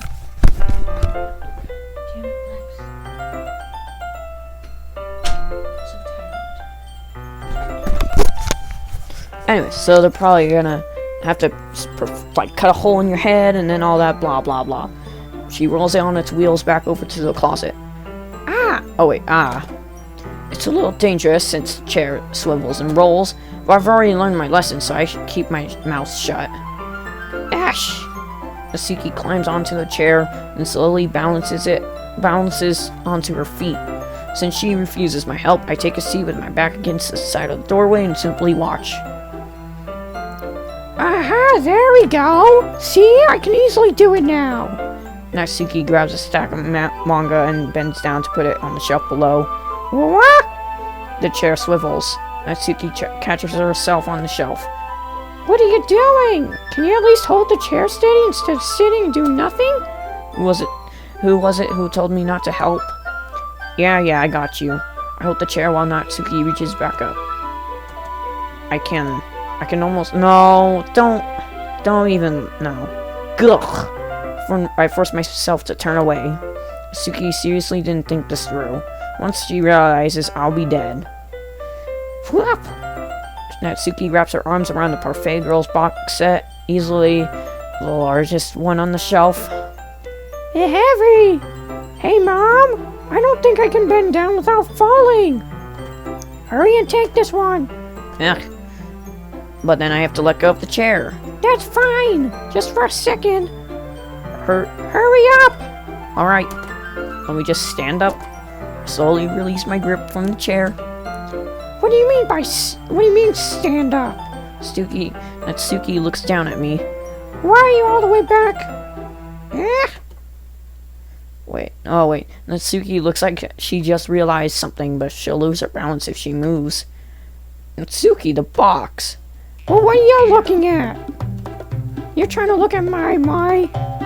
Natsuki's legs shake. I'm not, I was just... Natsuki, don't try to move. Just give me the box. You perv! You set me up! Go away! Get out! But... I'll do it myself! The chair suddenly swivels beneath Natsuki's feet. Natsuki! Ah! The scene turns to chaos in a split second. Chair flies from under Natsuki's feet. Frantically, I try to catch her. The box topples out of her hands, and the books go flying. I got you! Oh no, her head just cracked. I need to get the paramedics, quick! The full force of Natsuki's body against me throws me to the ground. A whole bunch of the books pelt me in the face. Natsuki tries to shield herself with her own arms as her face lands straight onto my chest. Ugh! My right arm and back seriously felt the impact. Ugh! Slowly, Natsuki comes to her senses. Ugh! She presses her arm straight into me and to prop herself up.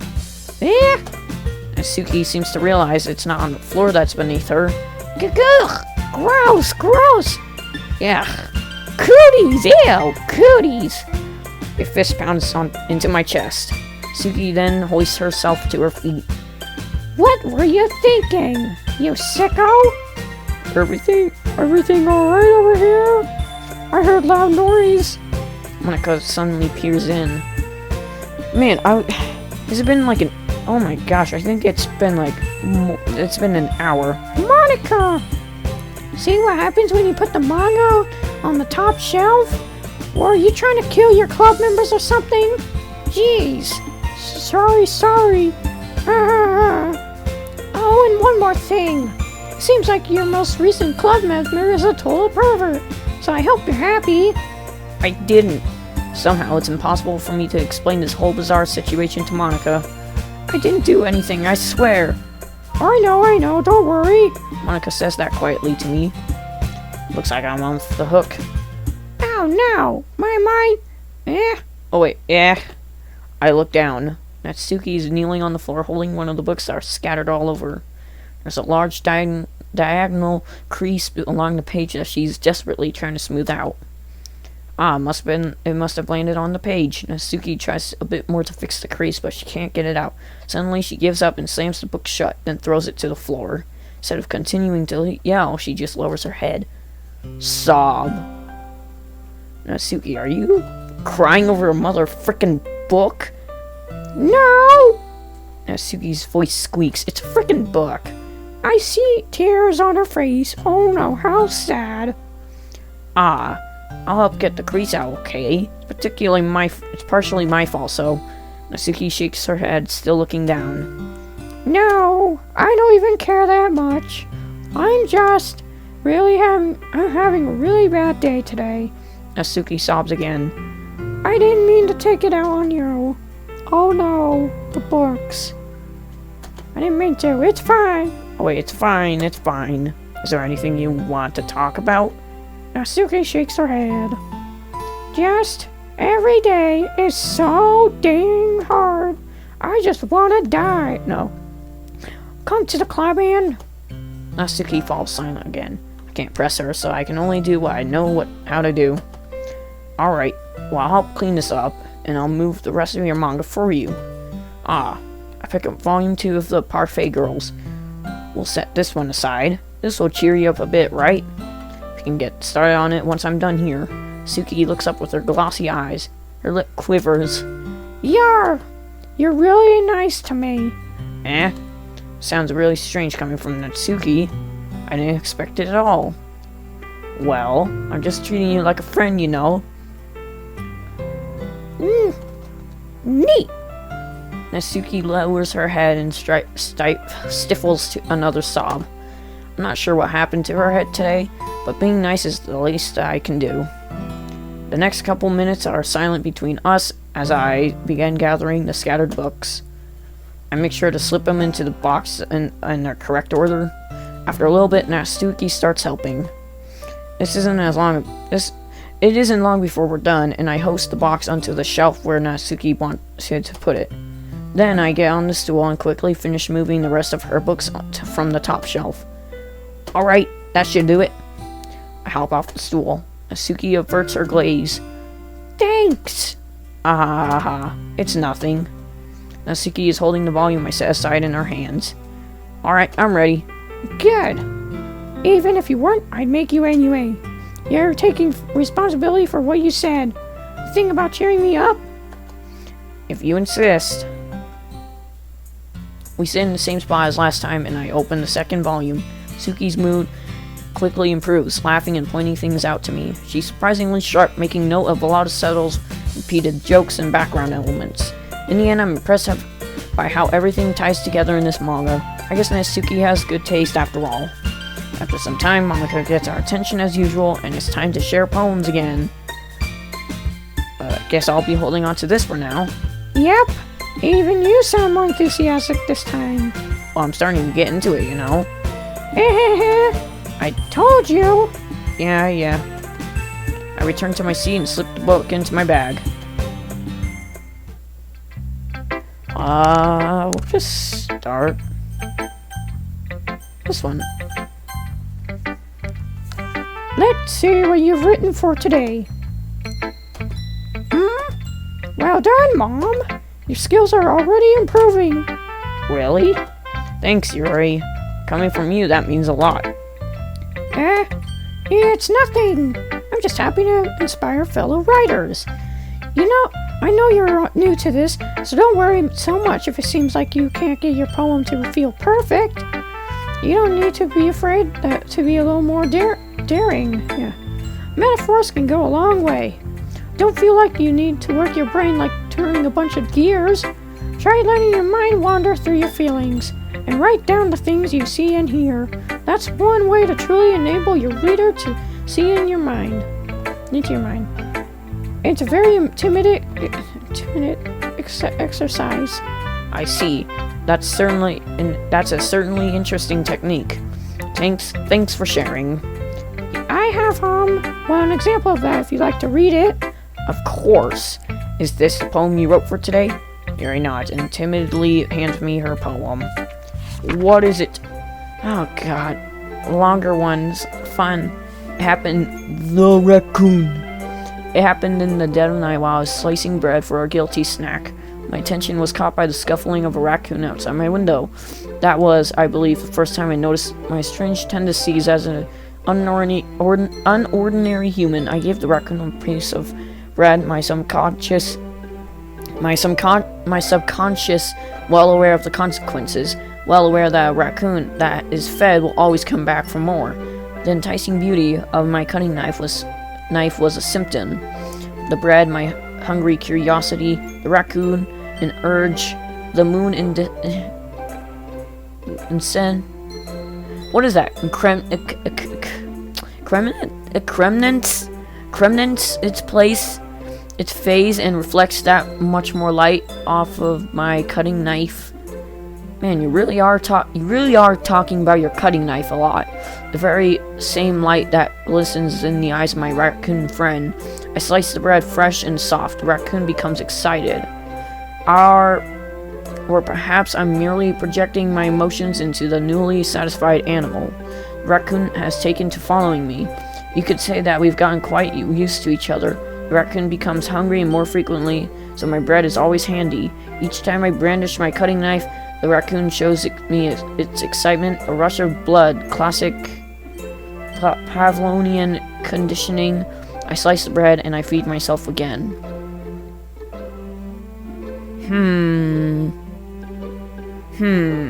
Slicing bread for guilty. Wait.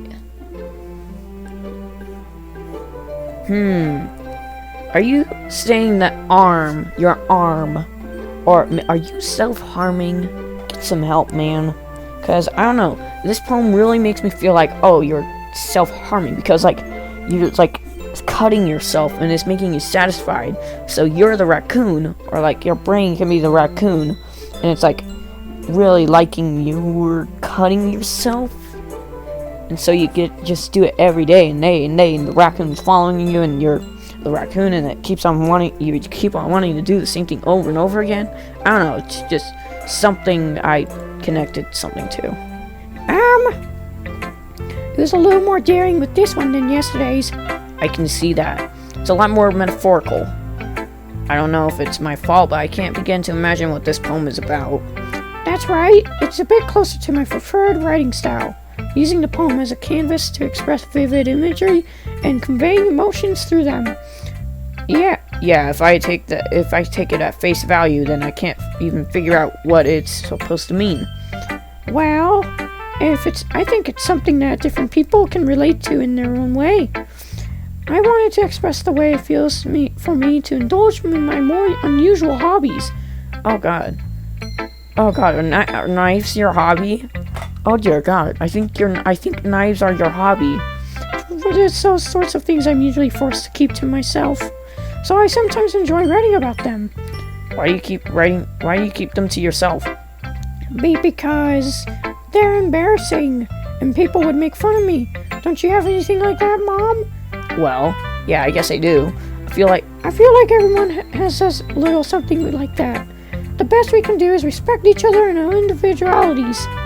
Even if it's difficult sometimes, and some things make us uncomfortable, after all, if I hadn't learned to embrace my own weirdness, I would probably hate myself.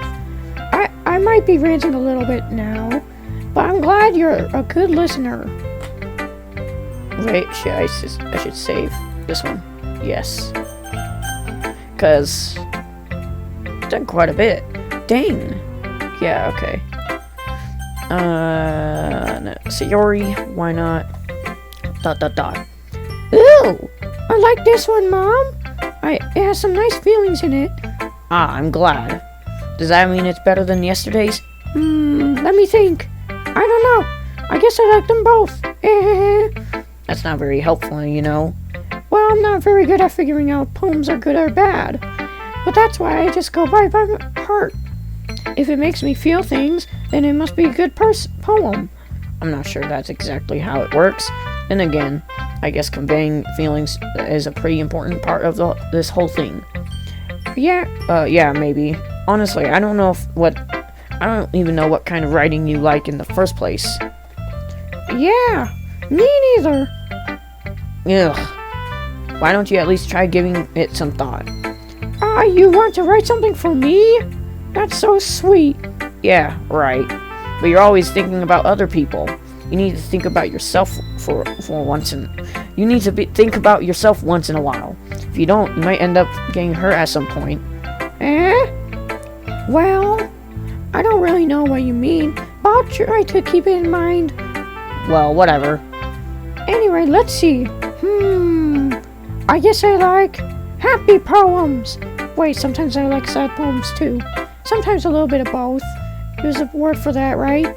What's the word I'm looking for? Bittersweet. Yeah. I like things that are happy and things that are sad. Happy and sad? I can't see you liking something sad, Sayori.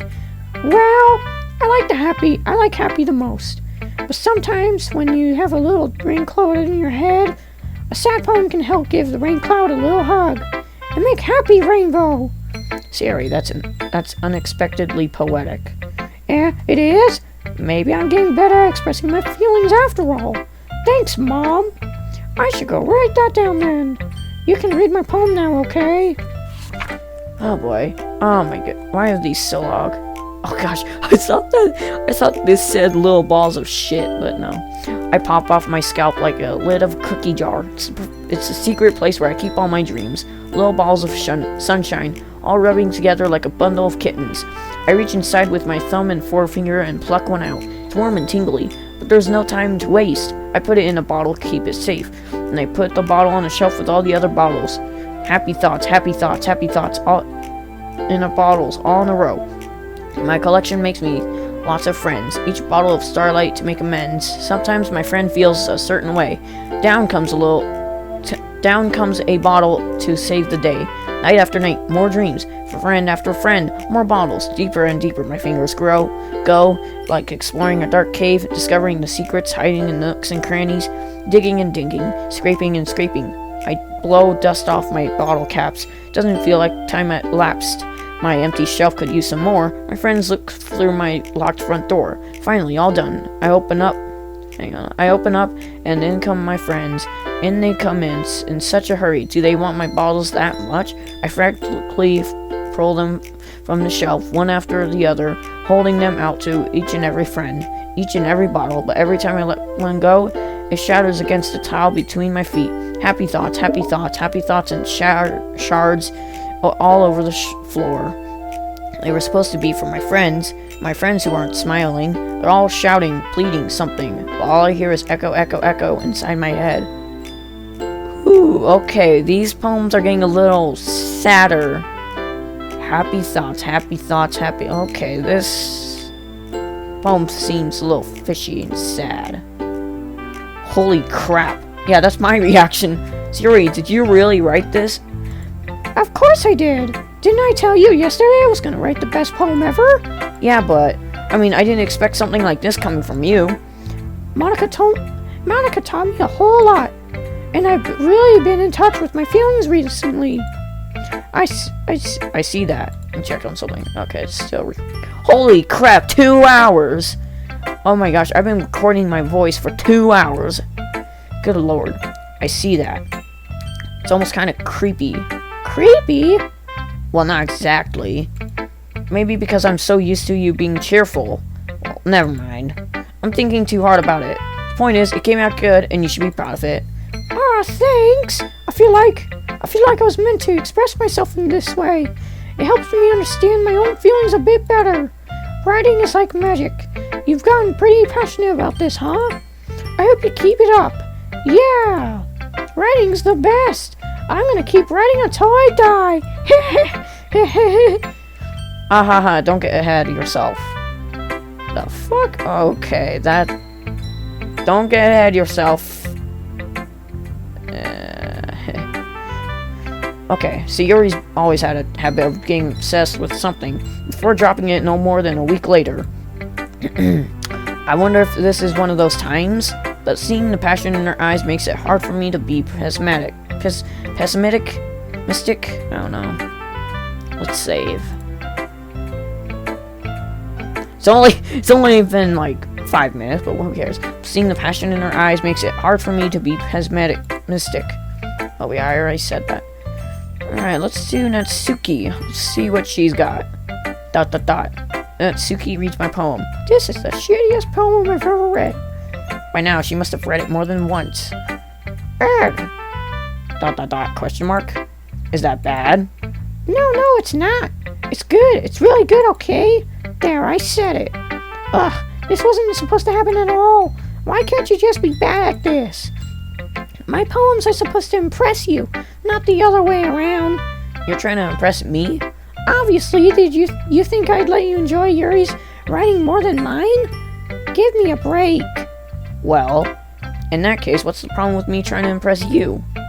I'll tell you. Line. Natsuki's face freezes like she just realized something. You're trying to impress me? Natsuki vigorously scans her eyes over my poem one more time. Then the poem slips out of her hands and flutters to the floor. I have to use the bathroom. Red-faced, Natsuki quickly walks out of the room. Hey, Mom, did you do something to Natsuki? I just saw her rush out like that. You didn't do anything terrible, did you? No. I just told her that. My voice gets caught in my throat. There's no way I could tell Monica that I'm trying to impress Natsuki. Natsuki sees the poem lying on the floor and swiftly picks it up. She reads through it, her smile not fading from her face. I see. You wrote this for Natsuki, didn't you? Not really. In fact, she didn't. Didn't she like your poem a lot the other day too? I'm surprised you know her taste so well already. Are you sure you're not cheating, Mom? Cheating? What do you mean by that? Never mind. Never mind, I'm just kidding. I didn't understand Monika's joke at all. Anyway, how do you think Natsuki feels about you? Oh, you don't need to answer that. It was just something for you to think about. Hey! Oh wait. Hey, Natsuki comes up and snatches the poem out of Monika's hand.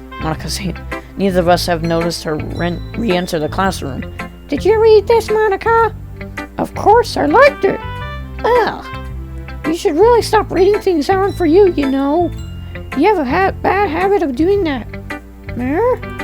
But Mom wrote this poem, and we're supposed to share with everyone, right? ugh. Natsuki freezes. She apparently forgot that my poem is technically for everyone to read. Okay, well, I think... Damn it. It's not like anyone would want to read this anyway. In fact, I'm just going to hold on to this. If you insist. What? Why are you looking at me like that? Like what? Ugh. Never mind. Well, I guess Natsuki has my poem now. Not that I really planned on keeping it. Anyway, read my poem now. And no, I won't let you keep it. This is only my This is my only copy. Amy likes spiders. You know what I heard about Amy? Amy likes spiders. Icky, wriggly, hairy, ugly spiders. That's why I'm not friends with her. Amy has a cute singing voice. I heard her singing my favorite love song. Every time she sang the chorus, my heart would pound to the rhythm of the words. But she likes spiders. That's why I'm not friends with her. One time, I hurt my leg really bad. Amy helped me up and took me to the nurse. I tried not to let her touch me. She likes spiders, so her hands are probably gross. That's why I'm not friends with her. Amy has a lot of friends. Oh boy, okay.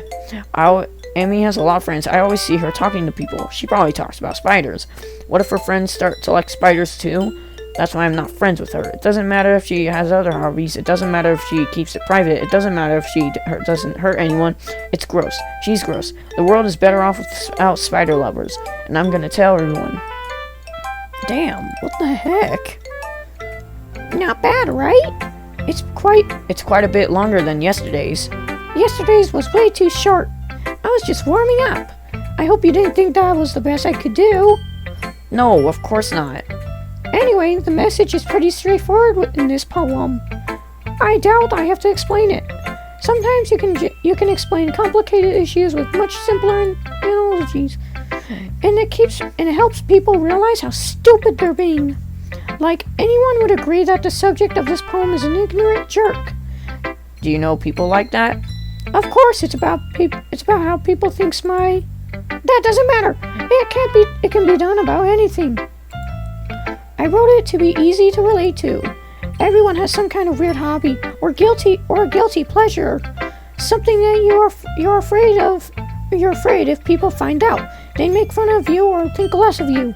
But that just makes people stupid. Who cares about what someone likes? As long as they're not hurting anyone and it makes them happy, I think people really need to learn to respect others by liking weird things. Huh? That's funny. Yuri wrote about something similar today. Huh? Did you say Yuri? Yeah. She said her poem was about unusual hobbies of hers. I didn't really get it, but she said something familiar to you.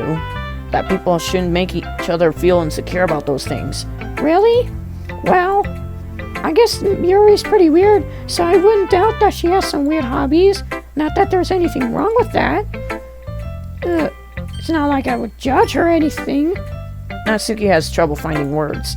I guess I should try not to be so mean to her. If she feels insecure about her weird behaviors and stuff, I mean, I always hate people who make me feel insecure. And Yuri made me feel insecure yesterday. But the way you put it, it sounds like she's learned her lesson. Well, I say so.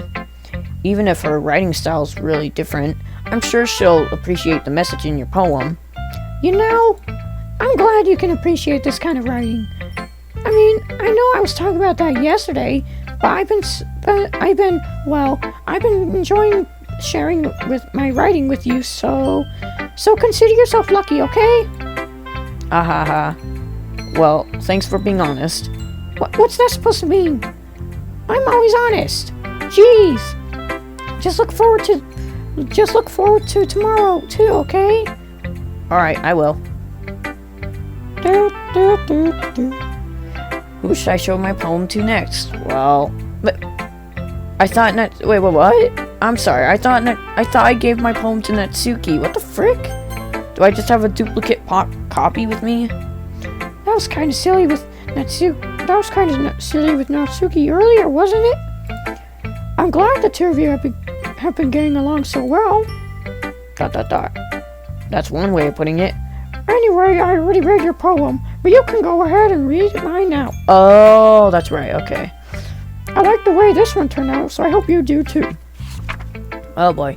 Save me. The colors, they won't stop. Bright, beautiful colors, flashing, expanding, piercing, red, green, blue. An endless cacophony of meaningless noise. The noise, it won't stop.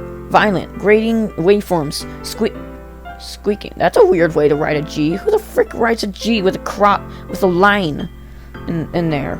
Squeaking, screeching, piercing, sine, cosine, tangent.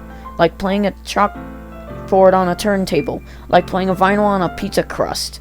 An endless poem of meaningless. Load me. I love how there's just a big old space and then load me. Load me, Daddy. It's even more abstract than your last one, huh? I guess it's just the way I write. I'm sorry if you don't like it. No, I never said that. It's just the kind of thing I've never seen before, I guess. It's kind of like playing with my space on the paper. Choosing word and how to space your words can totally change the mood of the poem. It's almost like magic. The way I wrote the lines really short makes it feel like there's trying to speak over the noise. I see. It's still hard for me to tell what it's about, though. Sometimes asking what a poem is about isn't the right question. A poem can be as abstract as a physical expression of a feeling, or a conversation with the reader. So putting it that way, not every poem is about something. Anyway, here's Monica's writing tip of the day. Sometimes you'll find yourself facing a difficult decision. When that happens, don't forget to save your game. You'll never know when you might change your mind. Oh, thank you, Monica. That's a good idea. That's a good idea to save my game. You never know what might change your mind, or when something unexpected may happen. Wait, is this tip even about writing? What am I even talking about? That's my advice for today. Thank you. I was about to forget to save. Thanks for listening. Okay, everyone. We're all done reading each other's poems, right? I have something extra planned today, so if everyone can come sit at the front of the room. Is this even about the festival? Well, sort of. Ugh, do we really have to do something for the festival? It's not like we could put together anything good in just a few days. We'll just end up embarrassing ourselves instead of getting any new members. That's a concern of mine as well. I don't really do well with last-minute preparations. Don't worry so much. We're going to keep it simple, okay? We'll just need much more than a few decorations. Sayori has been working on posters, and I designed some pamphlets we can give out during the event. Okay, that's great and all, but that doesn't tell us what we're actually going to be doing for that event. Oh, sorry, I thought you heard about it already. We're going to be performing. Performing? Monica. Yeah, we're going to have a poetry performance. Each of us are going to choose a poem to recite during the event. But the cool part is, we're going to let anyone else come up to recite the poems too. Sayori's putting out all the posters in case anyone wants to prepare ahead of time. Sayori, who's been coloring a poster, holds it up for us to us. Are you kidding me, Monica? You didn't already start putting those posters up, did you? Oh, well, I did. Do you really think it's that bad of an idea? Well, no, it's not a bad idea. But I did sign up for this, you know. There's no way I'm going to be performing in a group of an audience like that. People, whatever, same thing. I agree with Natsuki. I could never in my life do something like that. Imagine Yuri shakes her head in fear. Guys, no, Sayori, I understand where they're coming from. Remember what that Natsuki and Yuri have never shared their poems with anyone until just a couple days ago. It's a lot to ask for them to recite their poems out loud to a whole room full of people. I guess I kind of overlooked that. So I'm sorry. ... But I think we should still give it our best. We're the only ones responsible for the fate of this club. If we start the event and each put on a good performance, then it will inspire others to do the same. And Whoops, sorry there. And the more people who perform, the better. We will be able to show that everyone that what literature is all about. Damn it. Yeah. It's about expressing your feelings, being intimate with yourself, finding new horizons, and having fun. That's right. And it's those reasons that we're all in this club today. Don't you want to share that with others? Inspire them to find the same feelings that you brought here with in the first place? I know you do. We all do. And if it all takes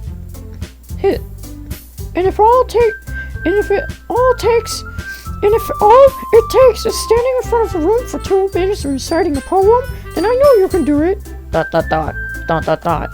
Natsuki and Yuri remain silent. Sayori looks worried. I guess that leaves me with no choice. I agree. I don't think it's too much to ask. I think Sayori and Monica have been trying really hard to get new members. The least we can do is help them out a little bit. Well, maybe, but... It looks like Natsuki doesn't have any arguments left. Okay, fine. I guess I'll just have to get it over with. Alright. Phew. Thanks, Natsuki. What about you, Yuri? ... Yuri dejectedly glances around at everyone else's expectant faces. Sigh. I guess I really don't have a choice. That's everyone. You're the best, Yuri. This club is seriously going to be the death of me. Oh, gosh. You'll be fine, Yuri. But... Oh, shit. Don't want it on the X button. But anyway, let's move on to the main event. I want each of you to choose a poem of yours. We're going to practice reciting them in front of each other. No way! Monica, this is too sudden. Well, if you can't recite your poems in front of the club, how do you expect to do it in front of strangers? Oh no. Don't worry. I'll start off to help everyone feel a little more comfortable. Can I go next? Of course. Now let's see. Monica flips her notebook to the specific poem she has in mind for herself. Then she stands behind the podium. The title of my poem is The Way They Fly. Ahem! Monica begins reciting her poem. Her clear, confident voice fills the room. More than that, her inflection is pristine. She knows exactly how to apply emotion behind each line she recites, bringing the words to life. Is this something she's done before, or is she simply a natural? I glance around me. Everyone has their eyes on Monica. Sayori looks amazed. Yuri has an intense expression on her face that I don't understand. Finally, Monica finishes the recitation. The four of us applaud. Yay! Monica takes a breath and smiles. That was so good. That was so good, Monica. Thank you very much. I was just hoping to set a good example. Are you ready to go next, Yuri? I'll go next. Whoa! Yuri's fired up all of a sudden. Yuri clutches a sheet of paper between her hands and stands up. Keeping her head down, she walks quickly over to the podium. This poem is called... Yuri anxiously glances at each of us. You can do it, Yuri. It's called After Image of a Crimson Eye. Yuri's voice shakes as she starts reading the poem. Just a moment ago, she practically refused to do this. Why is she suddenly putting in so much effort? As Yuri gets past the first couple of lines, her voice changes. It's almost like what happens when Yuri gets absorbed in her books. Her quivering words transform into sharp syllables of a fierce and confident woman. The poem is full of twists and turns and structure that she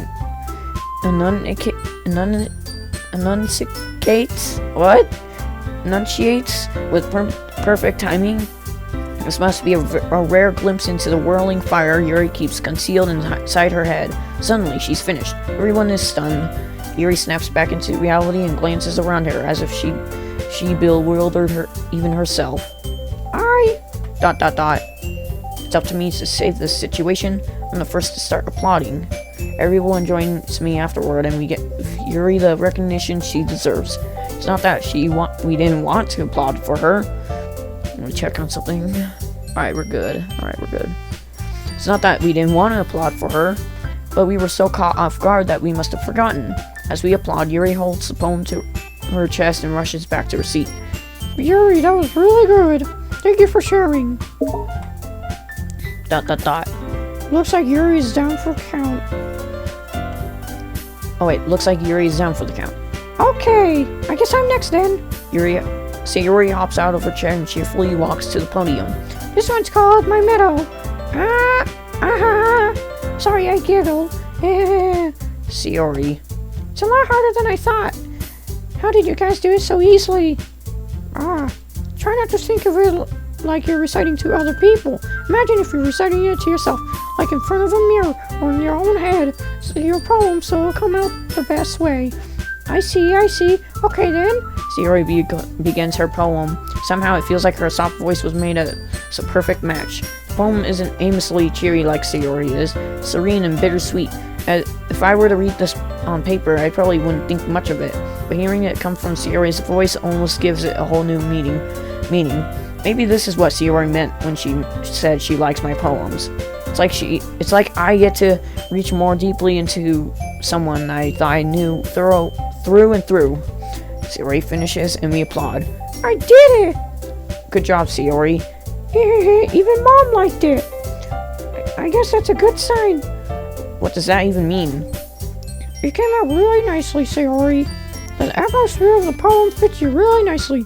But it might be that that other poems wouldn't work quite as well with that kind of delivery. I don't really understand. In other words, I've seen poems of yours where that sort of gentle delivery wouldn't work as well. They might need a little more force behind them, depending on what you're reading. Oh, I know what you mean. Well, I've been practicing that kind of thing. It's just embarrassing to do it in front of everyone. The next time... What shit? We don't have much time before the festival, you know. Okay. Now, who's next? Natsuki? Humph. Don't make me go before Mom. It's not like I can compare to you guys anyways. I might as well let Mom lower everyone's standards a little before I have to do it. Natsuki! It's fine. It's fine. Might as well get it over with. But it's not like I have much of a selection of what to read. I'll just have to go with what I wrote for today. I stand up and step in front of the podium. Everyone has their eyes on me, making me feel terribly awkward. I recite my poem. Since I'm not exactly confident in my own writing, it's hard to put energy into it. Despite that, once I finish, I receive applause anyways. Sorry, I'm not really good as anyone else. Don't worry about it so much. I think it's less about your abilities and more about your lack of confidence in writing. That's something that'll improve over time, though. Yeah, maybe. Alright then. That just leaves you, Natsuki. Yeah, I'm going. Well, oh, damn it. Why didn't I read that? The poem is called... Why are you all looking at me? Because you're presenting. Humph. Anyway, the poem is called Jump. What, the Van Halen jump, or, different, like, your jump? Natsuki takes a breath. Once she starts reciting the poem, her sour attitude disappears a little. While she's still a little unenthused, her poem has a rhythm and rhyme to it. It's Natsuki's trademark style, and it works surprisingly well when spoken aloud. The words feel like they bounce up and down, as if giving life to the poem. Natsuki finishes, and everyone applauds.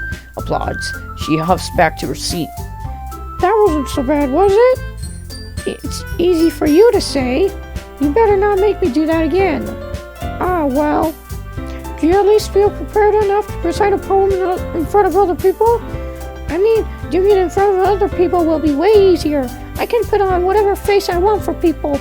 But when it's just my friends, it's just embarrassing. That's a surprise, Natsuki. I think it would be the other way around for me. Well, that's just how it is, so... Well, I guess in that case, you won't have much to worry about for the festival. That said, I want to thank everyone for coming through. It might be hard, but I hope that you all have an idea of what it's like now. Make sure you pick a poem and get enough practice for the festival, okay? I'll be making pamphlets, so let me know ahead of time what you'll be reciting.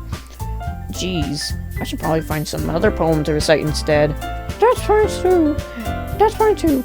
If it doesn't have to be your own. I'm already pleasantly surprised that you are putting in all this effort for the club. It makes me really happy. Yeah, no problem. Okay, everyone. I think that's about it for today. I know the festival's coming up, but let's try and write poems for tomorrow as well. It's been working out nicely so far, so I'd like to continue that. As for the festival, we'll finish planning tomorrow. Then we'll have the weekend to prepare. Monday's the big day. Can't wait. I can do this. Alright. I stand up. There's no way I'll be able to find the same enthusiasm as Sayori and Monica, but I'll do my best to get through it. If it's for the sake of the club, and impressing Monica, then I'll do my best. Ready to go, Sayori? Yep. Look at you two, always going home together like that. It's kind of adorable, isn't it? Yeah. Jeez, guys, don't make it such a big deal out of it.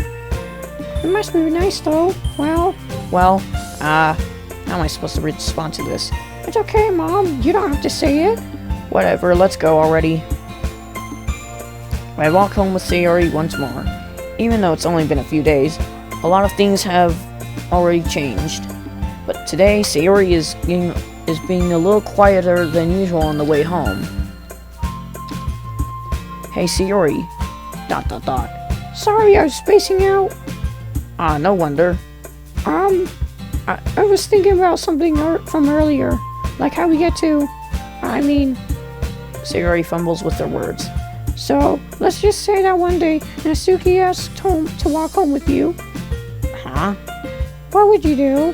What kind of question is that? You're kind of putting me on the spot here. Well... Wait. There we go. Alright, let's just do this one. Sayori, you really think I would ditch you for Natsuki? Yeah? But she's so cute and fun to be around. Jeez.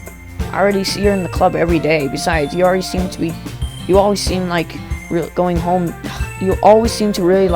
together. I wouldn't just ruin that for you. You're so silly, Mom. You think about me too much sometimes. Natsuki would deserve it if she wanted it, so... Sayori, I've already made up my mind. I really can't figure you out sometimes. Sorry. Besides, what's the point in speculating something that's never going to happen? The conversation trails off. It's kind of a weird thing for Sayori to care so much about. But I want to respect her and keep her happy too. Then again, the festival is only a few days away. Who knows what will happen that time? Alright, it's time to do poem. Let's just select random words.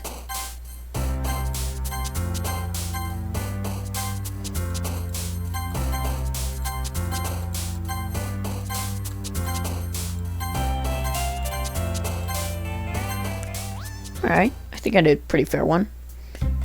Oh man, I'm the last one here again. Don't worry, I just walked in too. Were you two practicing piano again?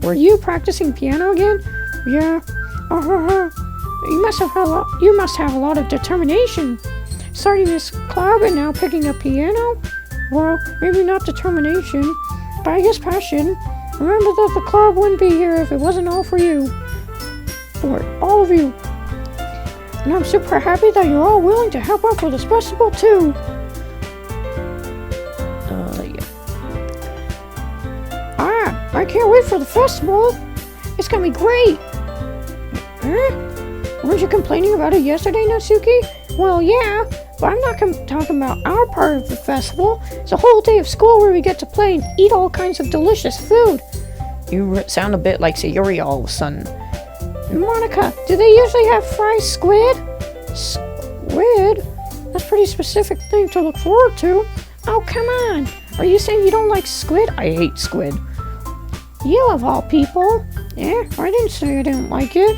Besides, what do you mean by you of all people? Because it's right in your name. Monica. Eh? That's not how you say my name at all. That's not? Shit, man. Also, the joke makes no sense in translation. ... Question mark. Ah, never mind. Let's just focus on our own event for now, okay?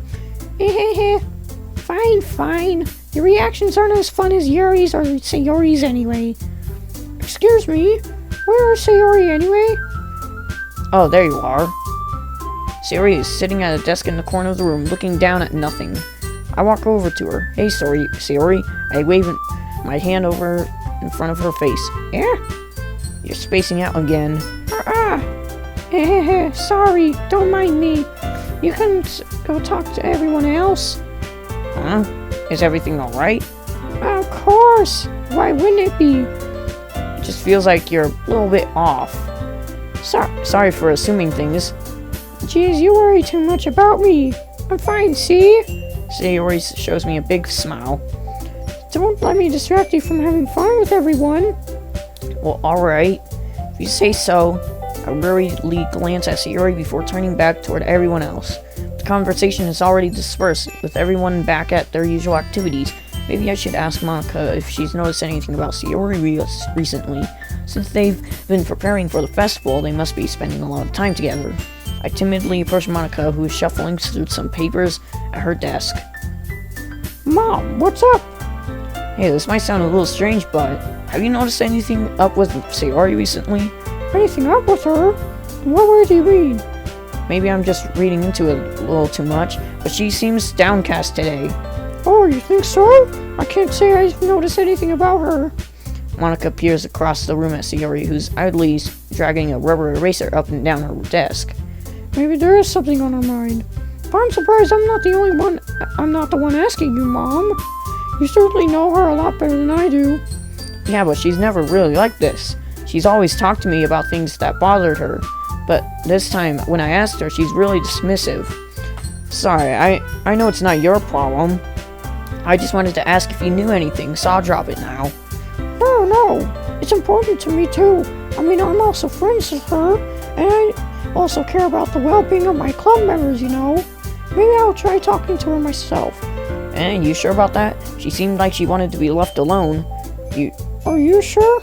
Maybe she just had a hard time bringing it up with a person of interest. Person of interest? What do you mean by that? I'm saying that maybe the thing on her mind is you, Mom. Me? How on earth would you come to that conclusion? Well, it's probably I probably shouldn't say too much, but Sayori talks about you more than anything else, you know. She's been so much happier ever since you joined the club. It's like an extra light was turned on inside her. What? No way. Sayori is always like that. She's always been full of sunshine. It's not any different now than it always has been. You're so funny, Mom. Have you thought of maybe you've always seen her as so cheerful? Because that's how she is when she's around you? ... I said too much. I'm sorry. What do I know anyway? I didn't mean to jump to conclusions, so you should forget about what I just said. I'll try to talk to her, so try not to think about it for now. Alright. Monica smiles deep meaningfully. I know she said to forget about it, but I already know that I won't be able to get her words out of my head. Monica stands up from her desk and walks across the room to where Sayori is sitting. I watch her kneel down next to Sayori and gently talk to her, but she's keeping her voice so quiet that I can't even hear her from here. I sigh and sit myself down. I know Sayori told me not to worry about her and to have fun with everyone else, but that's impossible to do when she's behaving like this. Exactly how much do I care about her, and that I'm letting this weigh me down so much? Now it feels like I'm the one behaving out of the ordinary, but there's nothing I can do besides wait for Monica. Hey, you! Eh? Eh? I look up to see Natsuki next to me. Are you just gonna sit there and keep staring at nothing? There isn't that much time, so Ah, sorry. Didn't mean to make you worry or anything. it's not like that. I'm worried. I was just. Natsuki glances down at her side. She's holding a volume of manga in her hand. That's right. Something just came up for a minute, but we can get started now. I won't make you wait any longer. Jeez. Now you're making me feel like a. Ugh. Now you're making me feel like a jerk. If something's bothering you, then you can just tell me to leave you alone, and I will. I mean, assuming you didn't feel like talking about it or anything. She practically mumbles that last part. I'm probably making it seem like a bigger deal than it is. I've just been thinking about Sayori, that's all. Sayori, thinking about her? Yeah, she seems pretty down today, but she didn't want to admit it to me. So I can't help but wonder if something happened to her. Oh. Natsuki exhales. Well, first of all, you should really work on your phrasing. But anyway, you're her best friend, right? Yeah, I guess so. Yeah. Then in that case, I think you should trust her a little more. If she needed you, then you would be the first person she would go to, right? Well, I guess that's true. I mean, some people just have those days. You can't always avoid it. If anything, she probably doesn't want you to worry about her because it's not important. Yeah, that's kind of what she said to me. Maybe it's not right for me to go against her wishes. Exactly. If she needs you to worry about her, then it'll be a lot more obvious. Yeah. I should have thought of it that way from the start. Natsuki fiddles with the book she's holding in her hands. She really means a lot to you, doesn't she? Don't get the wrong idea or anything. We've just been friends for a long time. It's normal to be worried about your friends. I mean, you were worried about me, so... I was not. Jeez, if you're fine, then let's hurry and get started already. Yeah. ... Okay, everyone. After some time passes, Monica calls out to the club room. Why don't we share our poems now? Before I know it, everything is back to normal. Everyone goes to retrieve their poems, and I do the same. I make eye contact with Monica, and she smiles at me. I wonder what she was talking about. What she was talking about with Sayori. Well, obviously we gotta do Sayori first. ... It's nice, I guess. Come on, I can already tell you don't like it. Well, you don't need to worry about what I think.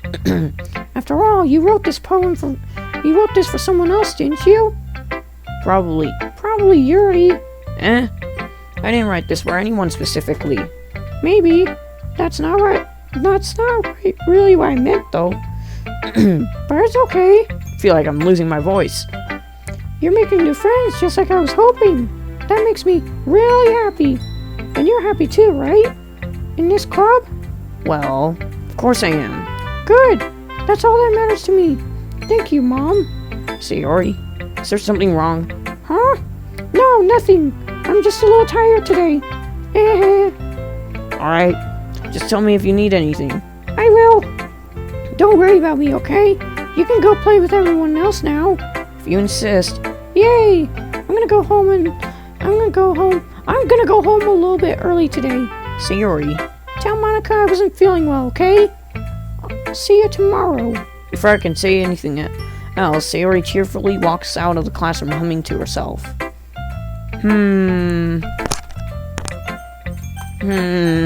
Very sus. ...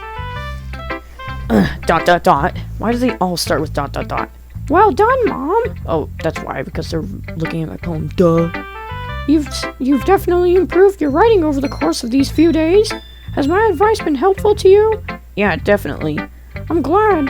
Sharing our writing like this it's a lot more fun and rewarding than I anticipated. I need to remember to thank Monica, because I think we all felt a little awkward at first, but now it seems like everyone is enjoying sharing their writing and seeing what others think. I guess I can't really disagree. I was afraid this whole thing would be a chore, but it's a great way for me to spend some personal time with all the girls in the club. But it's been fun getting to know everyone and their writing. And I guess I've been doing some writing myself. Well, have you learned anything about yourself, Mom? Well, you know how I like to say writing is a very personal way to get in touch with yourself? In the end, it doesn't matter if you're a good writer or a bad writer. And even my opinions are just opinions, you know? As always, I believe what's most important is exploring and discovering yourself. That's comforting. I'm kind of afraid of disappointing you in some way or another. Why me? Well, you're always sophisticated with your writing and have the most advice to share. Is that so? ... Yuri thinks for a good minute. That must be terrible. For me to have become someone whose opinion is fearsome?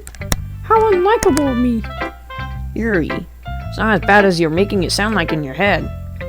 I just meant that I respect your opinion. I see. I'm sorry I always overthink it. I always overthink and come to those sorts of conclusions. I'm just a little too used to it. Overthinking? Being disliked? Yuri. What am I saying? I'm sorry, I didn't mean to bring that up. Let's move on. Alright. Do you want to share your poem now? Okay, here. Oh boy. Beach. More like biatch. Okay. A marvel, right? Marvel millions of years in the making, where the womb of Earth chaotically meets the surface under a clean blue sky and expanse of bliss, but beneath gray rolling clouds and endless enigma. The easiest world to get lost in is one where everything can be found. One can only build a sandcastle where sand is wet, but where the sand is wet, the tide comes. Will it gently lick at your foundation until you give in, or will a sudden wave send you crushing down in a blink of an eye? Either way, the outcome is the same. Yet we still build sandcastles. I stand where the foam wraps around my ankles, where my toes squish into the sand. The salty air is therapeutic. The breeze is gentle yet powerful. I sink my toes into the ultimate boundary line. Tempted by the foamy tendrils, turn back and I abandon my peace to erode at the shore. Drift forward and I return to earth forevermore. Oh man, these poems are confusing to me. I'm aware that the beach is kind of an inane thing to write about, but I did my best to make a metaphorical approach to it. You say that like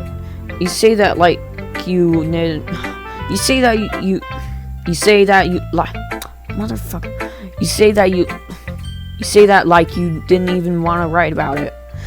Oh, you haven't heard? After yesterday, Natsuki and I, well, it was amusing that we wrote about something similar in such different ways. So Natsuki wanted us to write about the same topic as each other again. I suppose to better compare the differences in our writing styles or thought processes. Anyway, it was her idea. Knowing her, it's no surprise. Damn it. She probably wants to show off. It's not like I have a particular interest in her writing style. I just went with her request. But, well, I suppose it's not so bad to write about something simple on occasion. It can be very refreshing, you know. It's good for me to calm my thoughts once in a while. Yeah, I think I agree. Thanks for sharing. Alright. Natsuki. ... This one's alright. Alright. Well, yeah. It doesn't blow me away. But there's nothing I can really hate about it. Oh wait, damn it. I'm doing the wrong voice. It's just not really my style. I mean, it's fine. Come to think of it, this kind of reminds me of Sayori's poem from yesterday. You think so? Yeah, well, I guess if you've been friends with her for so long, you might be on the same wavelength. But you've never really struck me as her type. Sayori has a type all of a sudden? Wait, Sayori has a type all of a sudden? Well, I don't know. But honestly, how can someone so fluffy spend so much time with someone like you? It's like she's dragging around a dead weight. Ugh, that was a little unnecessary. But think of it this way: if it weren't for me, she would probably just fly away like letting go of a balloon. You could say we each care of each other in our own way. Whatever it is, I don't get it. Oh yeah, I guess I'm supposed to show you my poem. Here. I'll be your beach. Your mind is so full of troubles and fears that diminished your wonder over the years. But today I have a special place, a beach for us to go, a shore reaching beyond your sight, a sea that sparkles with brilliant light. The walls in your mind will melt away before the sunny glow.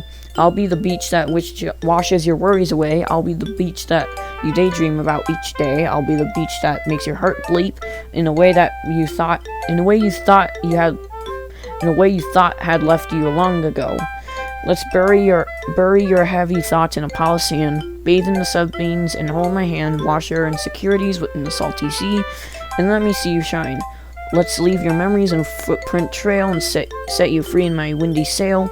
Remember the reasons you're wonderful when you press your lips to mine. I'll be the beach that washes your worries away. I'll be the beach that you daydream each day. I'll be the beach that makes your heart leap in a way that you thought you had left to go. But if you let me by your side, your own beach, your own escape, you'll learn to love yourself again. Alright, that's it. Song. It sounds like song lyrics. Yeah, I felt like I kept writing about negative things, so I wanted to write something with a nice message for once. Besides, the beach is awesome. Kind of hard to write anything negative about the beach.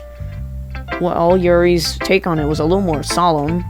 Well, she better not have said anything bad about mine. After all, she was the one who wanted us to write about the same topic. Ugh, you can really see her doing that though. Making us write about a simple topic and trying to impress me by coming up with something all fancy. Well, it's not like I care. I just did it anyway. I mean, I guess mine ended up being kind of metaphorical too. But there's nothing wrong with doing that once in a while. At the very least, it was a good practice. Who should I show my poem to next? Monica. Just her. Hi, Mom. Oh, wait. Hi, Mom. Have you thought about what you wanted to submit to perform at the festival? Well, being in this club is one thing, but performing in front of a bunch of people, I'll have to give it some more thought. Okay, no pressure. But whatever you do, I'm sure it'll turn out great. It would make me so happy to see. Okay, anyway, let's take a look at today's poem. Sure.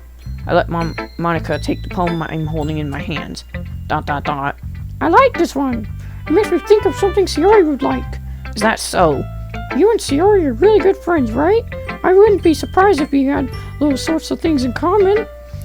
Well, we may be good friends, but Sayori and I are actually really different. Well, that may be the case, but maybe there are also some similarities that you wouldn't expect. The way she talks about you, it sounds like the two of you are really care about each other's well-being. Even if you show it in different ways, it ends up being more similar than you think. So I think that's the kind of vibe I get when reading your poem. You sure you're not reading into it too much? I could be. Oh gosh, I sound like Yuri. But in any case, Sayori's writing has kind of a gentle feel to it. I can tell that she likes exploring with emotions, like happiness and sadness. Who knew that someone so happy would enjoy sad things too? Yeah, that's totally unexpected. Well, to each their own. And you shouldn't be afraid to experiment a little bit either. Anyway, I'll share my poem with you now, alright? Alright. Alrighty. So, bunch of stuff, alright. The Lady Who Knows Everything. An old tale tells of a lady who wanders Earth. Okay, it's still good. Who wanders Earth. The lady who knows everything. Beautiful lady who has found every answer.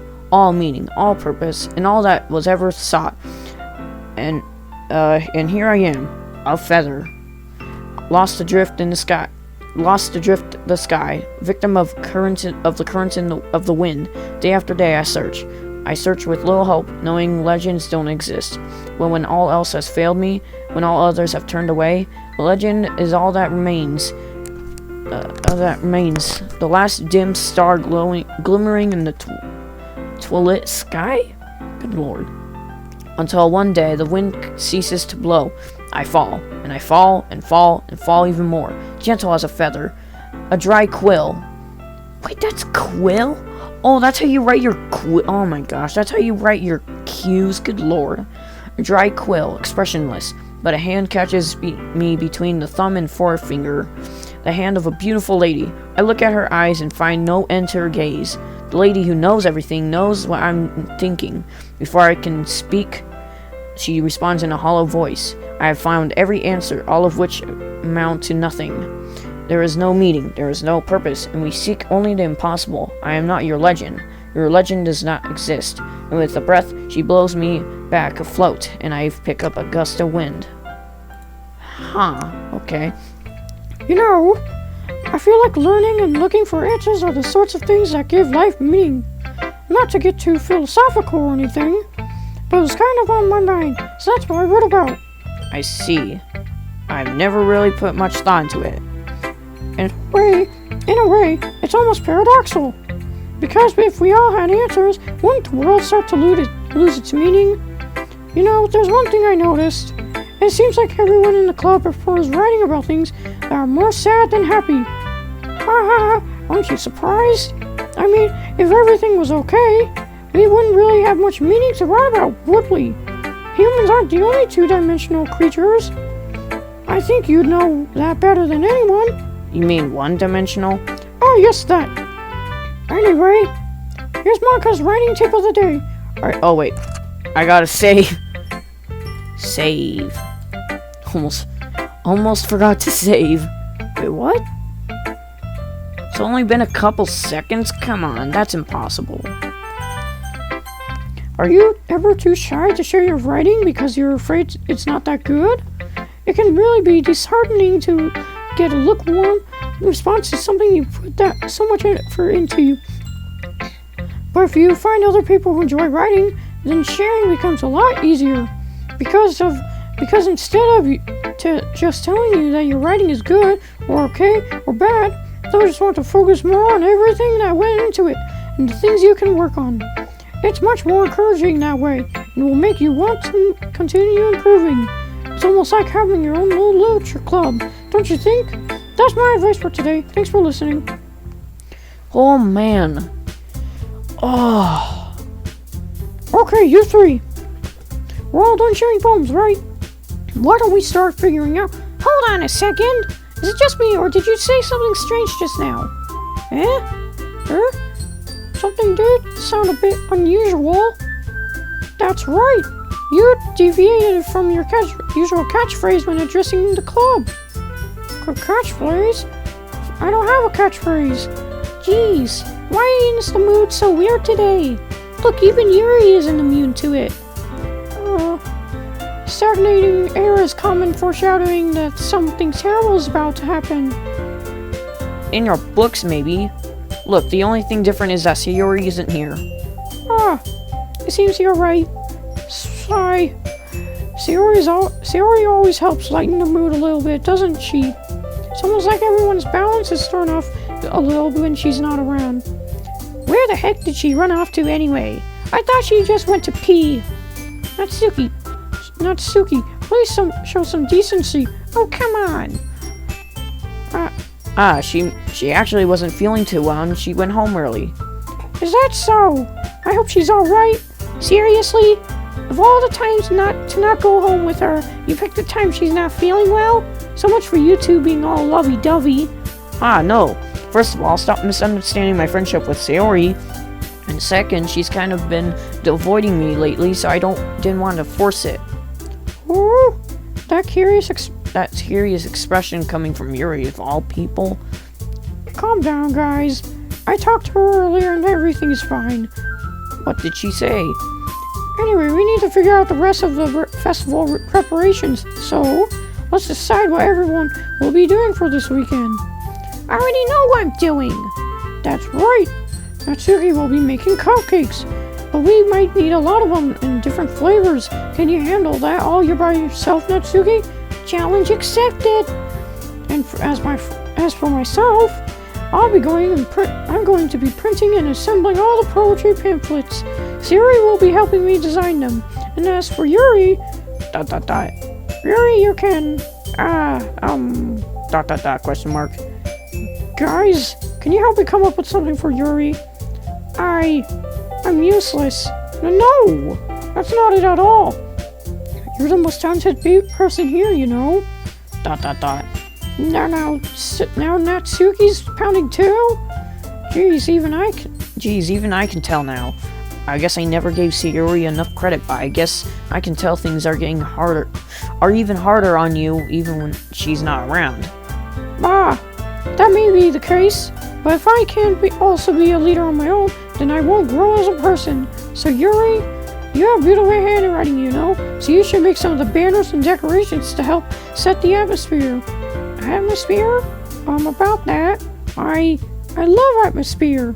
Yuri's expression suddenly changes as she stares at her desk in focus and starts nodding to herself. Your mind is already racing, I see. That's great. You'll be a wonderful help, Yuri. But anyway, that just leaves you, Mom. The one who's truly useless. Don't say that. In fact, both Natsuki and Yuri have some pretty heavy tasks to handle. It would probably go a long way to give one of them a hand. You could always help me out as well. I would be really appreciative of that. That's... Monica's suggesting I spend the weekend with one of my club members? How on earth are they going to respond to a suggestion like that? I suppose I wouldn't mind a bit of help. Well, even if you don't know how to bake, there's always some dirty work I can give to you. It's not like Monica's going to give me a choice and you shouldn't be sitting on your butt anyway. Natsuki tries to mumble a bunch of excuses like that. If I recall, Natsuki, you mentioned that you would like to handle the baking on your own. Mom may not like to be around if if you only make him out to be a nuisance, so therefore he may be more suited to assisting with the decorations. Hold on, I never said that. How hard could it be to make a few decorations anyway? Sounds more like you're just making excuses for Mom too. Well, what are you saying? It will be extremely malicious work? Malicious work? I don't care. And baking isn't? Just what do you think? Guys, let's settle this down for a moment. In the end, I think it's up to Mom to decide how he'd like to contribute. Besides, he hasn't really gotten the chance to spend any time with me yet, you know. So I'm sure he's interested in... You literally just said... I'm surprised as well. Sorry. I was just saying, though. Jeez, can we settle this already? Yeah. Mom, you're okay with this, right? In the end, it's up to you. Of course. Humph. Well, very well. In that case... Everyone looks straight at me. But of course I'm going to go with... And before I do any of this crap, we're going to save, baby. Save. Sayori. Yeah, we gotta see... I mean, if it's going to be anyone, then I prefer helping Sayori. I mean, we're already neighbors, and... Monica said said that Sayori was helping her. Jeez, you really hate us that much? No. Sorry, I didn't mean for this to be difficult. Just think of the club, okay? Alright.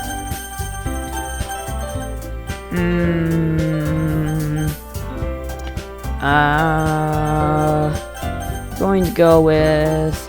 Well, we haven't done much with Yuri, so let's try her. Well, probably be most useful helping our Yuri.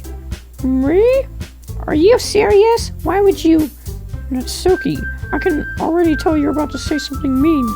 No, I was just saying. Ugh. So we'll be helping out Yuri then? Dang it, my voice! I swear, I'm losing my voice! Yeah, that's what I'm going to do. I'm glad. I have a bad habit of overthinking these sorts of things, so I think your assistance will be very useful. That's great to hear. Natsuki, will you be able to handle the baking yourself? I mean, yeah. But I already said I would be fine. Okay. Everyone can tell that Natsuki is feeling a little sour. So is that everything we needed? Oh wait, so is that everything we needed to go over? Yeah, that should be about it. Are you guys excited? Well, Excited may not be the right word, but I suppose I'm looking forward to it a little bit. Do you feel the same way, Mom? Me? I guess you could say I'm interested to see how it'll turn out. That's good enough for me. What about you, Natsuki? ... Natsuki! What? Why is everyone yelling at me? I didn't even do anything. No, that's not what I meant at all. Yuri anxiously glances between everyone in the room. I'm sorry for this. I don't really know why Mom picked me. And also, your cupcakes are the best cupcakes I've ever had. They go really well with my tea. Oh my gosh, this is the longest I've ever done a video. This is gonna be like 3 hours long or something. Oh my gosh, I'm right. I'm using Audacity right now, and I can see the recording's been going on for like 3 hours. Oh my gosh. And nothing I do for the event will compare to that, so... I get it. I'm kind of surprised, though. Why? Well, I'm the one acting immature. I already know that, but you're trying to cheer me up all of a sudden. I know I'm not very good at it. I'm sorry if I said something bad. Natsuki isn't the only one surprised. Monica and I are taken back by Yuri's words. When she already has trouble with words, trying to cheer someone up must be far out of their own comfort zone. But I begin to understand. Yuri was trying to sound like Sayori. Even if it didn't work perfectly, I can tell that she tried to say something Sayori would say at a time like this. Because Sayori always helps everyone smile and feel good about themselves. No. I kinda appreciated it. I'm sorry for making a big deal out of nothing. But I'm going to say this. ... You better bet that my cupcakes are going to be the best part of the whole event. I believe you. Yeah, I hope to see everyone do their best. But with that, there's nothing more for today, so I guess it's time for us to head out. Alright, let's get out of here then. Everyone packs up their things. I start to follow Monica and Natsuki out the door as they chat between each other. I turn around. Sorry, I just realized I don't have any way of contacting you this weekend. Oh, you're right. I can't believe that still slipped my mind. Should I give you my phone number? Oh yeah, that's right, they have phones. I think that would be the best way, yes. Alright then.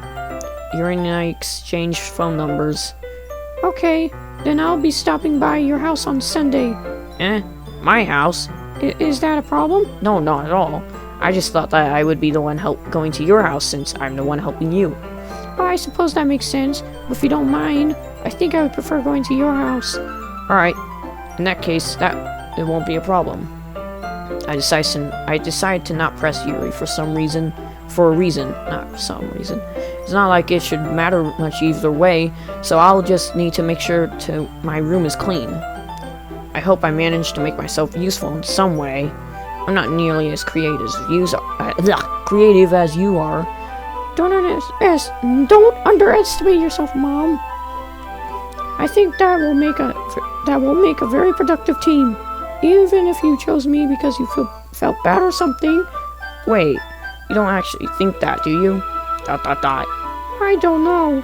It's difficult to come up with any other reason you may have chosen me. You're forgetting the one reason with the most common sense. I chose to help you because that's what I want to do. But...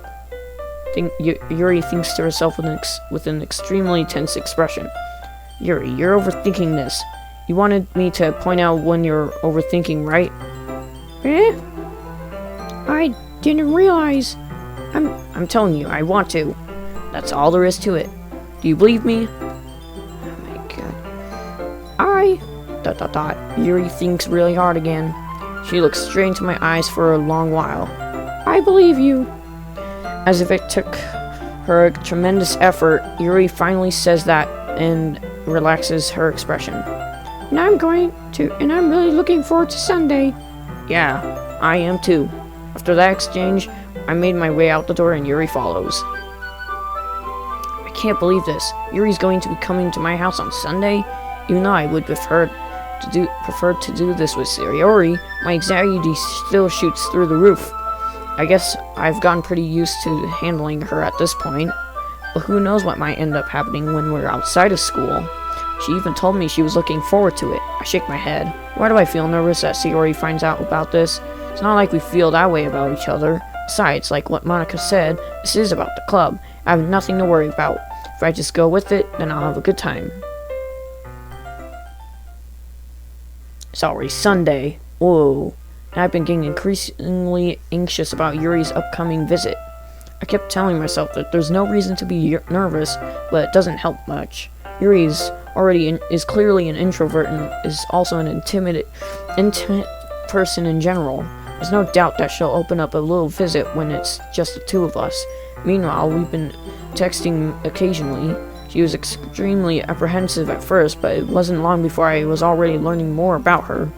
But putting Yuri aside, I haven't heard a thing from Sayori since she left the club early the other day. It's not like we text each other all the time or anything. I've been worried about her in the back of my mind. Between what Sayori said and what Monica said, is it really okay for me to put Sayori's feelings aside when she might need me? I decide to visit Sayori before Yuri comes over.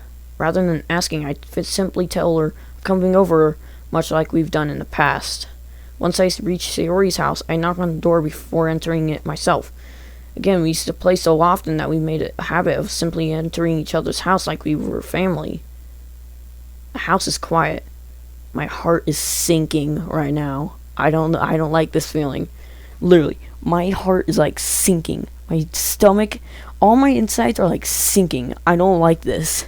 Sayori isn't anywhere on the first floor, so I assume she's up in her room. Oh, why am I getting anxious? It's already strange of her not to run down and greet me. Oh no, I head up to her bedroom where I finally find her. Oh no. Sayori? Oh, thank God. Okay. Oh, I got so anxious. Gee. Hi, Mom. I sit down in her room. Sayori forces a smile, but it's easy to tell that she's different. There's a minute of silence between us. Oh my God, I got so anxious. I thought something really bad might have happened to her. Oh my gosh. Oh, my heart is literally pounding like 11 beats per minute. No, more than that. There's a minute of silence between us. You haven't come over like this in a long time, have you? I guess you're right. It has been a long time. Not much has really changed, has it?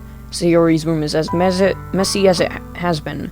I also recognize the same stuffed animals and wall decorations that she has had for years now. If you came over more often, it wouldn't be such a mess.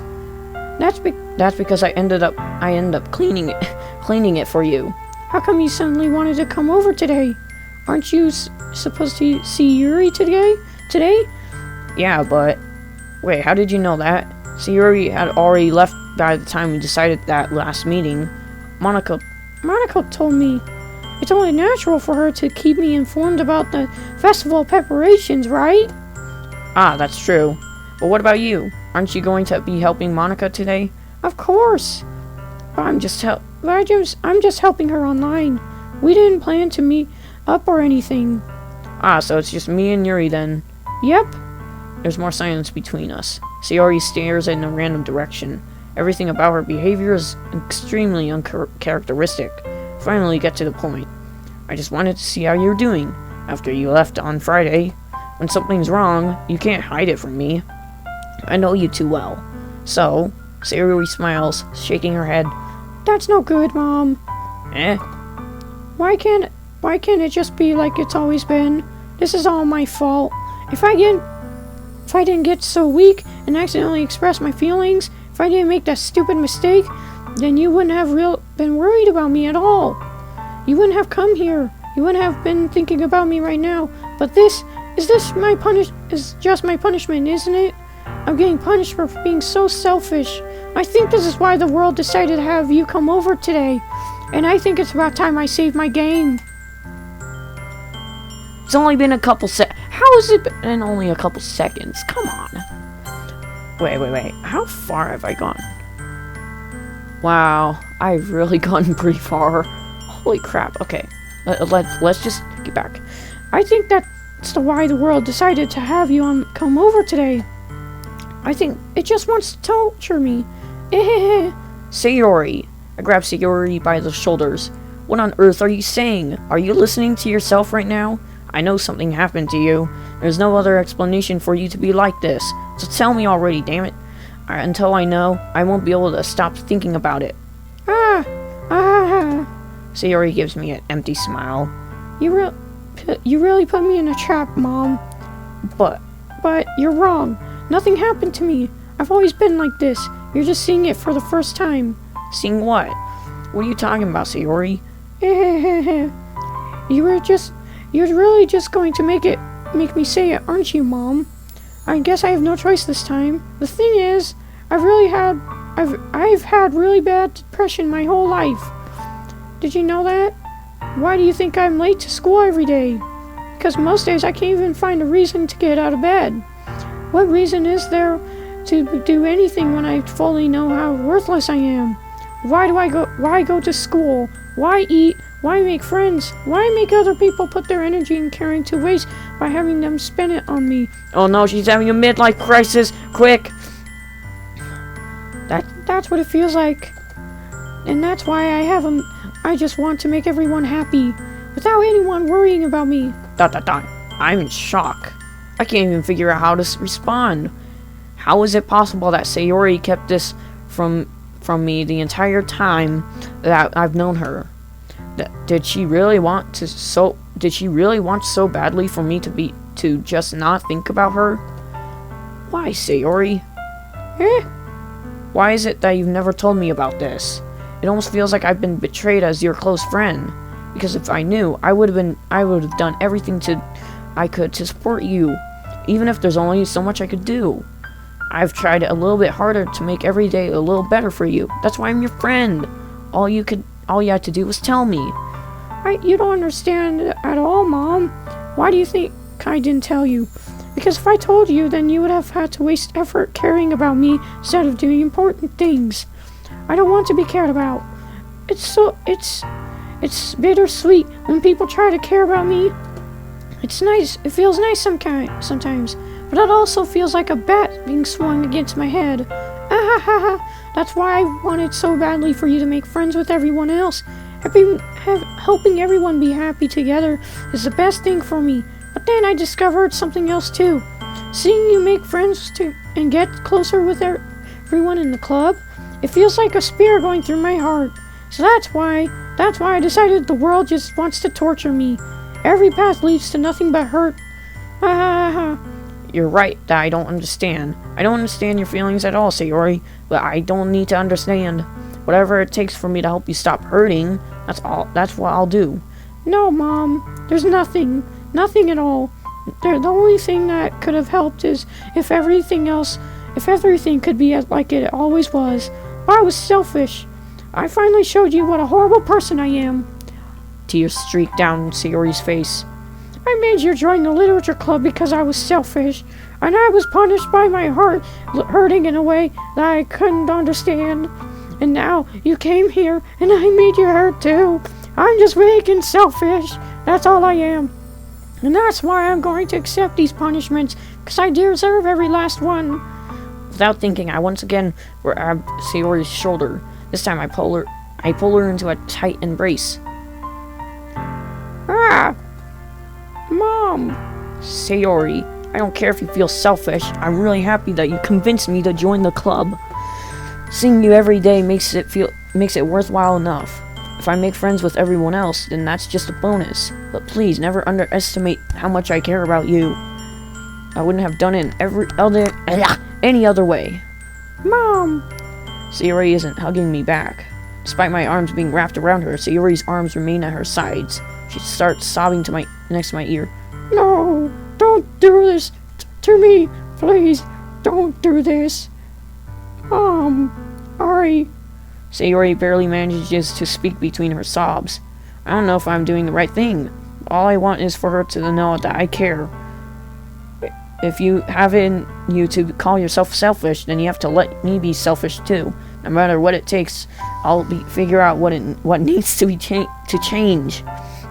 I'll make these feelings go away. And if there's anything you need me to do, then you better tell me. I'll get mad if you don't. ...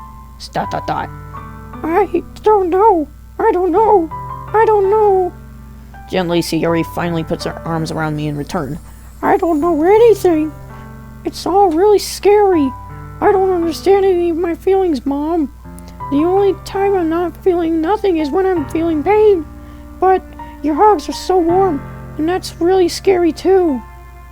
Sayori lets me go. And as she does so, I let her go as well.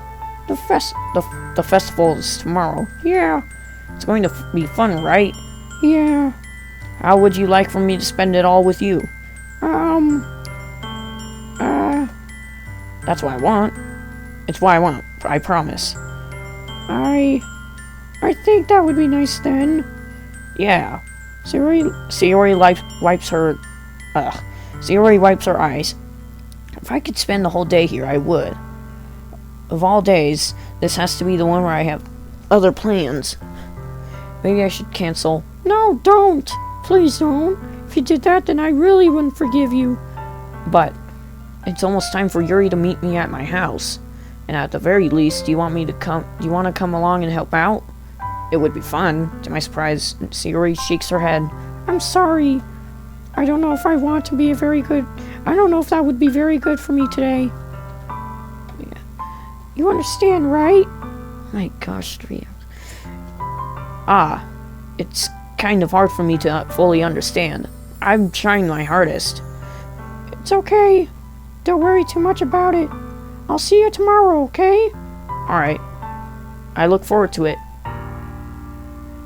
I say goodbye to Sayori and exit her house. On my way home, I find myself feeling uneasy, but it's hard for me to keep thinking about it when Yuri's about to come over too. I think Sayori is right. Shouldn't be worrying too much, and we're definitely going to have a great time tomorrow. Let's just focus on what's ahead of me. As I approach my house, I see something that makes me feel a moment of panic. Yuri? Thank goodness. You're a little early. You're a little early. I'm sorry I wasn't home yet. Were you waiting for a long time? No, I just got here. But I started to get really nervous when nobody answered the doorbell. You always could have texted me. If I had known, I would have reassured you and hurried more on my way home. I suppose that's true. I didn't think of that for some reason. It should be common sense to do that, but I decided to ignore it. Anyway, let's go inside. I see you brought a lot of stuff with you. That's right. And did you manage to find everything I asked you to buy as well? Yeah, pretty much. At least I hope that I got everything right. I'm sure it will be fine. I take Yuri to my room. First thing she does is glance around curiously, which makes me feel anxious. It's so clean. I cleaned it before you came over, so... That's very considerate of you to do. No. I would be very embarrassed for my room to be a mess while you were here. Well, I do enjoy cleaning. I would gladly help you clean. That would be even more embarrassing. Wait, don't look in there. I snatched Yuri's wrist, which was in the process of opening a desk drawer of mine. I'm sorry. I wasn't thinking for some reason. I was just spacing out. It's fine. I let go of Yuri's wrist. She puts both of her hands firmly on her lap, as if making sure she's keeping track of them. So, should we get started? Yes. I have a few things planned that you can help with. Decorations and other atmospheric enhancements. Atmospheric enhancements? You know, mood lighting, and aromatherapy candles. What the frick? Oh, wow. I didn't know you planned on taking it that far. Of course. I wanted to help take our guests to a faraway place. Yeah, the drug. Although maybe we'll stop by and just help out, just out of curiosity, and for cupcakes, I guess. I'm determined to provide an experience that will leave them wanting more. That's great. It's easy to forget that you're a pretty intense person. Ah, intense? I guess that's the best way to put it. Is that a bad thing? No, not at all. Something that I like about you, actually. Is that so? That makes me feel relieved and kind of happy. Yeah, no need to get so anxious. You can relax a little. Relax? I brought some things for relaxation. I was going to use them during the poetry event. Oh yeah, like what? Let's see. Yuri rummages through her bag. She pulls out a few candles and a wooden cylinder-shaped object. What the frick? I did some shopping on my way here, so I happen to have these in my bag. I plan to cover the windows in black paper and use the candles to light the room. I think that would be amazing, don't you? Yeah, that would be pretty neat. What's that one thing, though? Oh, this? It's a diffuser for essential oils. How familiar are you with aromatherapy? The frick? Not familiar at all. Ah, is that so? It's one of my favorite contributors to a positive atmosphere. Depending on the oils or herbs you use, you can change the mood of the air itself. You can even feel it permeate through your body. Relaxation, positive energy, romance, reflection. It's almost like magic. Yuri takes out the cylinder and pushes a switch on the bottom. In just a moment, a thin ray of vapor begins to sprout through a small hole on the top. Wow, that smells wonderful. Yeah, it smells like the good stuff. What kind of mood is that one for? This is a jasmine essential oil. Smells a little sweet and flowery, right? Yeah, that's a good way to describe it. I chose jasmine for the event because it provides more than relaxation. Jasmine enhances your emotions and helps you feel them flow through your body. You feel warmer, and your heart pounds more heavily. Don't you think that would be perfect for sharing your poems? It does sound suitable, but you seem to know a lot about this, so I'll trust your opinion with anything. Yuri smiles gently, clearly enjoying herself. She again reaches to her bag and pulls out several spools of thin ribbon. What are those for? Well, did you purchase the origami paper I asked you to get? Yeah, I have it over here. We won't be using the paper for folding origami. Whoops. Frickin' game clip thing broke. Alright. We won't be using the paper for folding origami. What I'd like to do is write a different word on each paper. We'll need about 100 of them. Oh yeah? What will those be used for? Well, I'm going to cut pieces of ribbon to hang from the doorway of the classroom. Then we can fasten the paper onto the ribbons and create a doorway curtain. Wouldn't that be just beautiful? It would also catch the eye of those passing by the room. It may attract some to peek inside. That's really creative. I had no idea you'd be so good at this, Yuri. Is that so? That's so? Well, I suppose I do get a little intense, as you put it. Yuri giggles with red cheeks. Is it just me, or is she more relaxing when it's just the two of us? Maybe it's the excitement she feels from sharing something she enjoys. Here's the marker, Mom. You can write any characters you want. I'll help you once I finish cutting the ribbons. Oh, alright. Sitting on the floor together, the two of us get to work. I carefully draw a different character on each paper, doing my best to manage my bad handwriting. Yuri unravels a long strand of red ribbon to her desired length. Then she reaches into her bag once more and pulls out a pocket knife. Oh boy. I think I know what that one's for too. There's one purpose, and then there's another purpose. The knife is strangely beautiful. The silver handle has an intricate pattern of waves etched into it. And you know what I just reminded myself? Oh, I got a save! Alright, let's go back. The silver handle has an intricate pattern of waves etched into it. The blade itself is gently tinted blue. That's no ordinary pocket knife. Looks very fancy. Ah, Well, Embarrassed, Yuri looks away. What is it? It's a knife, you idiot. you're going to think it's weird. Yuri, whatever it is, I have no reason to judge. It's a knife, you dum-dum. Or are you talking about which kind of knife? To each their own, you know. If you promise You won't be weirded out. Yeah, I promise. Alright. The thing is, I'm kinda into knives. See, her hobby is knives. It's just, her weird hobby is knives. I told you. They're just so pretty. I can't help it. I don't know what it is. The combination of craftsmanship and feeling of danger, maybe. Ooh, what am I saying? Please don't think I'm weird for this. Ah ha ha ha. You're laughing at me. No, I'm not laughing at you. It's just how funny how nervous you got about sharing. It's, well, an interesting thing to be into, I guess. But I think it's kind of suits you. Suits me? Yeah, it's kind of intense. Ah ha ha. Besides, it's really cool looking knife. I can't deny that. It is, isn't it? Yuri relaxes her expression once again. Would you like to hold it? Sure, I'll check it out. Yuri carefully hands me the knife, with the handle facing me. I take it and I turn it around in my hands. Feels heavy, extremely solid. Where do you even get a knife like this? Curious of its sharpness, I feel the point of the knife with my index finger. Ow! Mom! Why did you do that? I didn't expect it to be that sharp. I barely touched it at all. It's my fault. It's my fault. I should have warned you. This knife is extremely sharp. It can cut through skin like it's paper. Oh no. A small drop of blood trickles down the side of my finger. Yuri takes my hand and gives the wound a closer look. Ah. She stares at it and noticeably fidgets. If you're squeamish, I'll wash it off now. Without warning, Yuri puts my finger in her mouth and licks the— what the frick? What kind of freaky deaky is this? I feel her tongue curl around. Don't frickin' describe it. Ugh.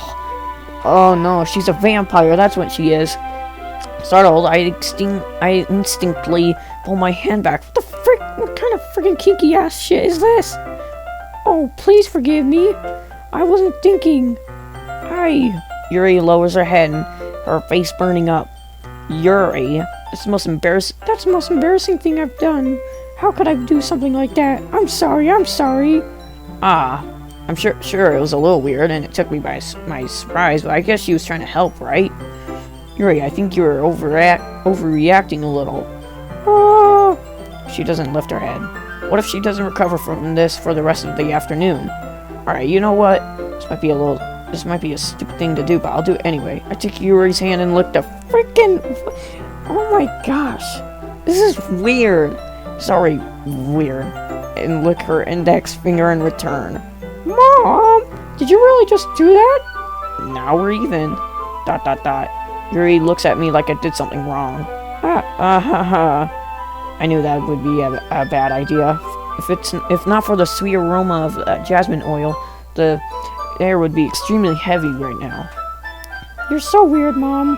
Yuri giggles. Yuri giggles shyly.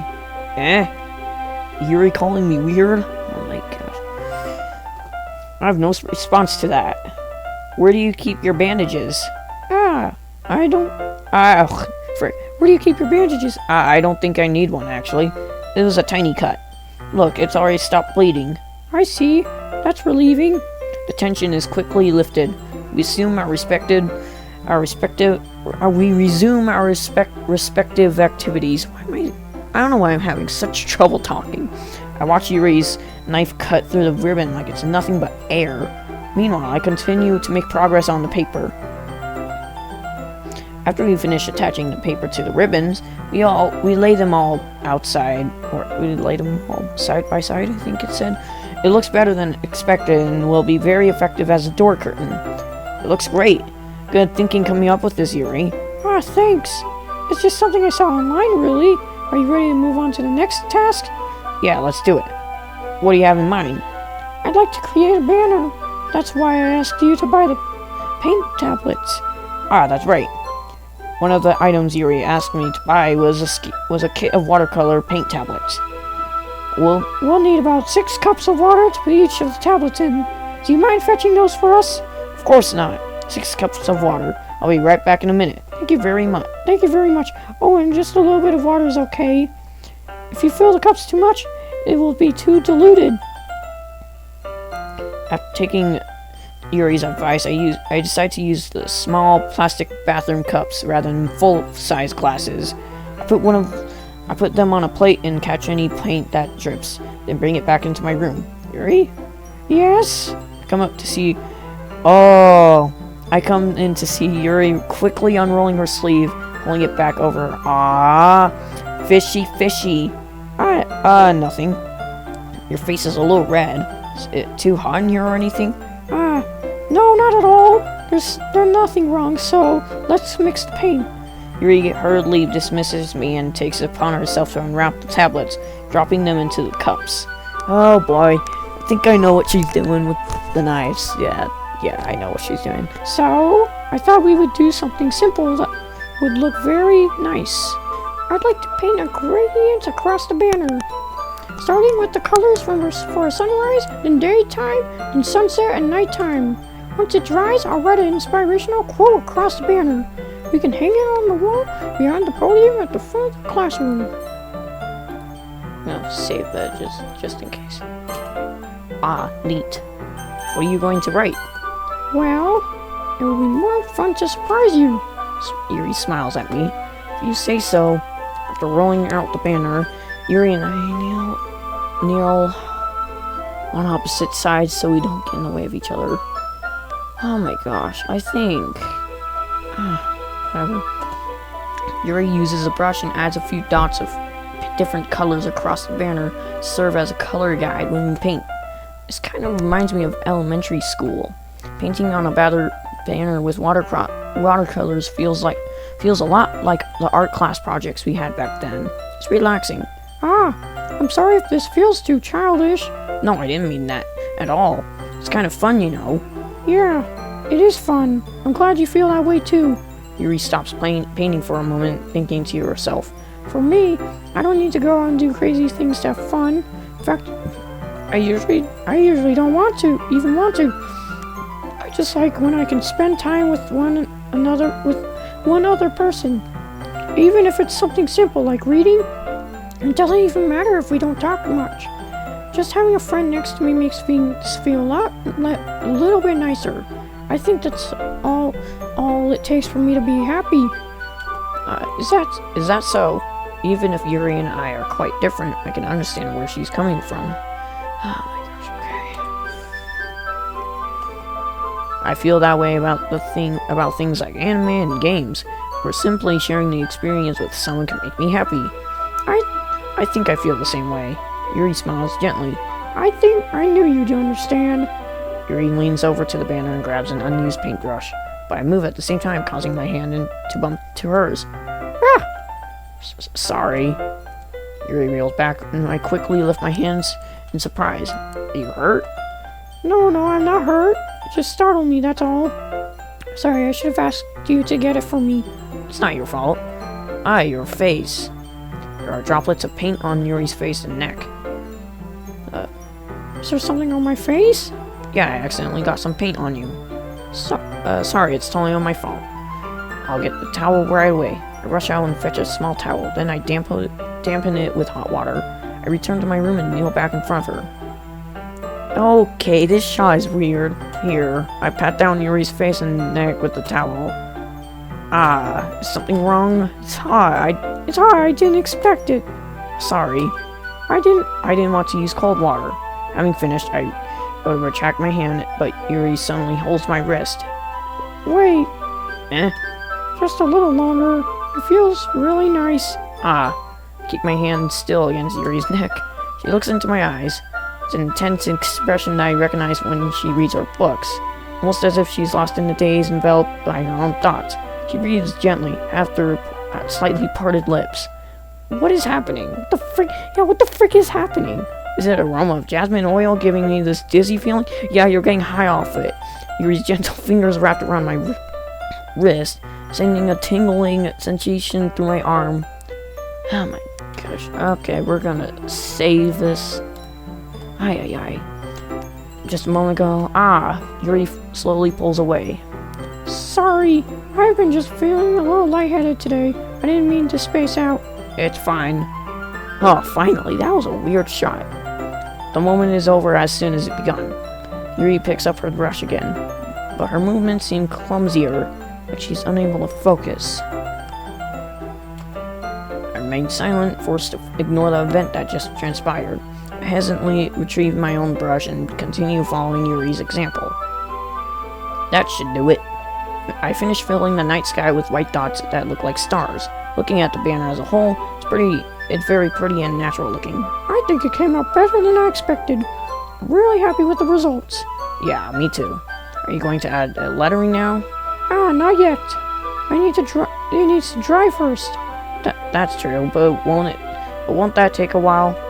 Well, perhaps it would be best to leave it here, then have you bring it in the morning. I can do the lettering in the classroom before our event starts. Is that okay? Yeah, that's totally fine. Wonderful. In that case, I don't think there's anything more for us to do here. Oh my gosh, almost 4 hours I've been recording. Yeah, phew. Ha ha ha. You say that like you're glad it's over. Was I wrong to assume that you were at least enjoying yourself a little bit? Oh no, it's not that. I'm just glad we managed to get everything done. I see. I am too. I was just a little concerned about time. I need to start making dinner soon. Ah, so you don't have any time left? Secretly hoping we would have a little extra time after finishing work. Well... Yuri thinks to herself. I think it would be too irresponsible of me to wait much longer. I'm sorry. I was hoping there would be more time as well. It's probably my fault. Sorry for being such a slow worker. No, it's not your fault at all. And the important thing is that we got everything done, right? Yeah. So, I shouldn't be disappointed or anything. Gathering all her things, Yuri seems to look a little downcast. I understand why. Sounded like she rarely gets the opportunity to spend time with friends in a relaxed environment. But that doesn't mean this is the last time that can happen. Oh man. You know, I think this is a good time to stop. I'm just so tired from talking. I can probably, do it tomorrow or something. But yeah, for now I'll stop.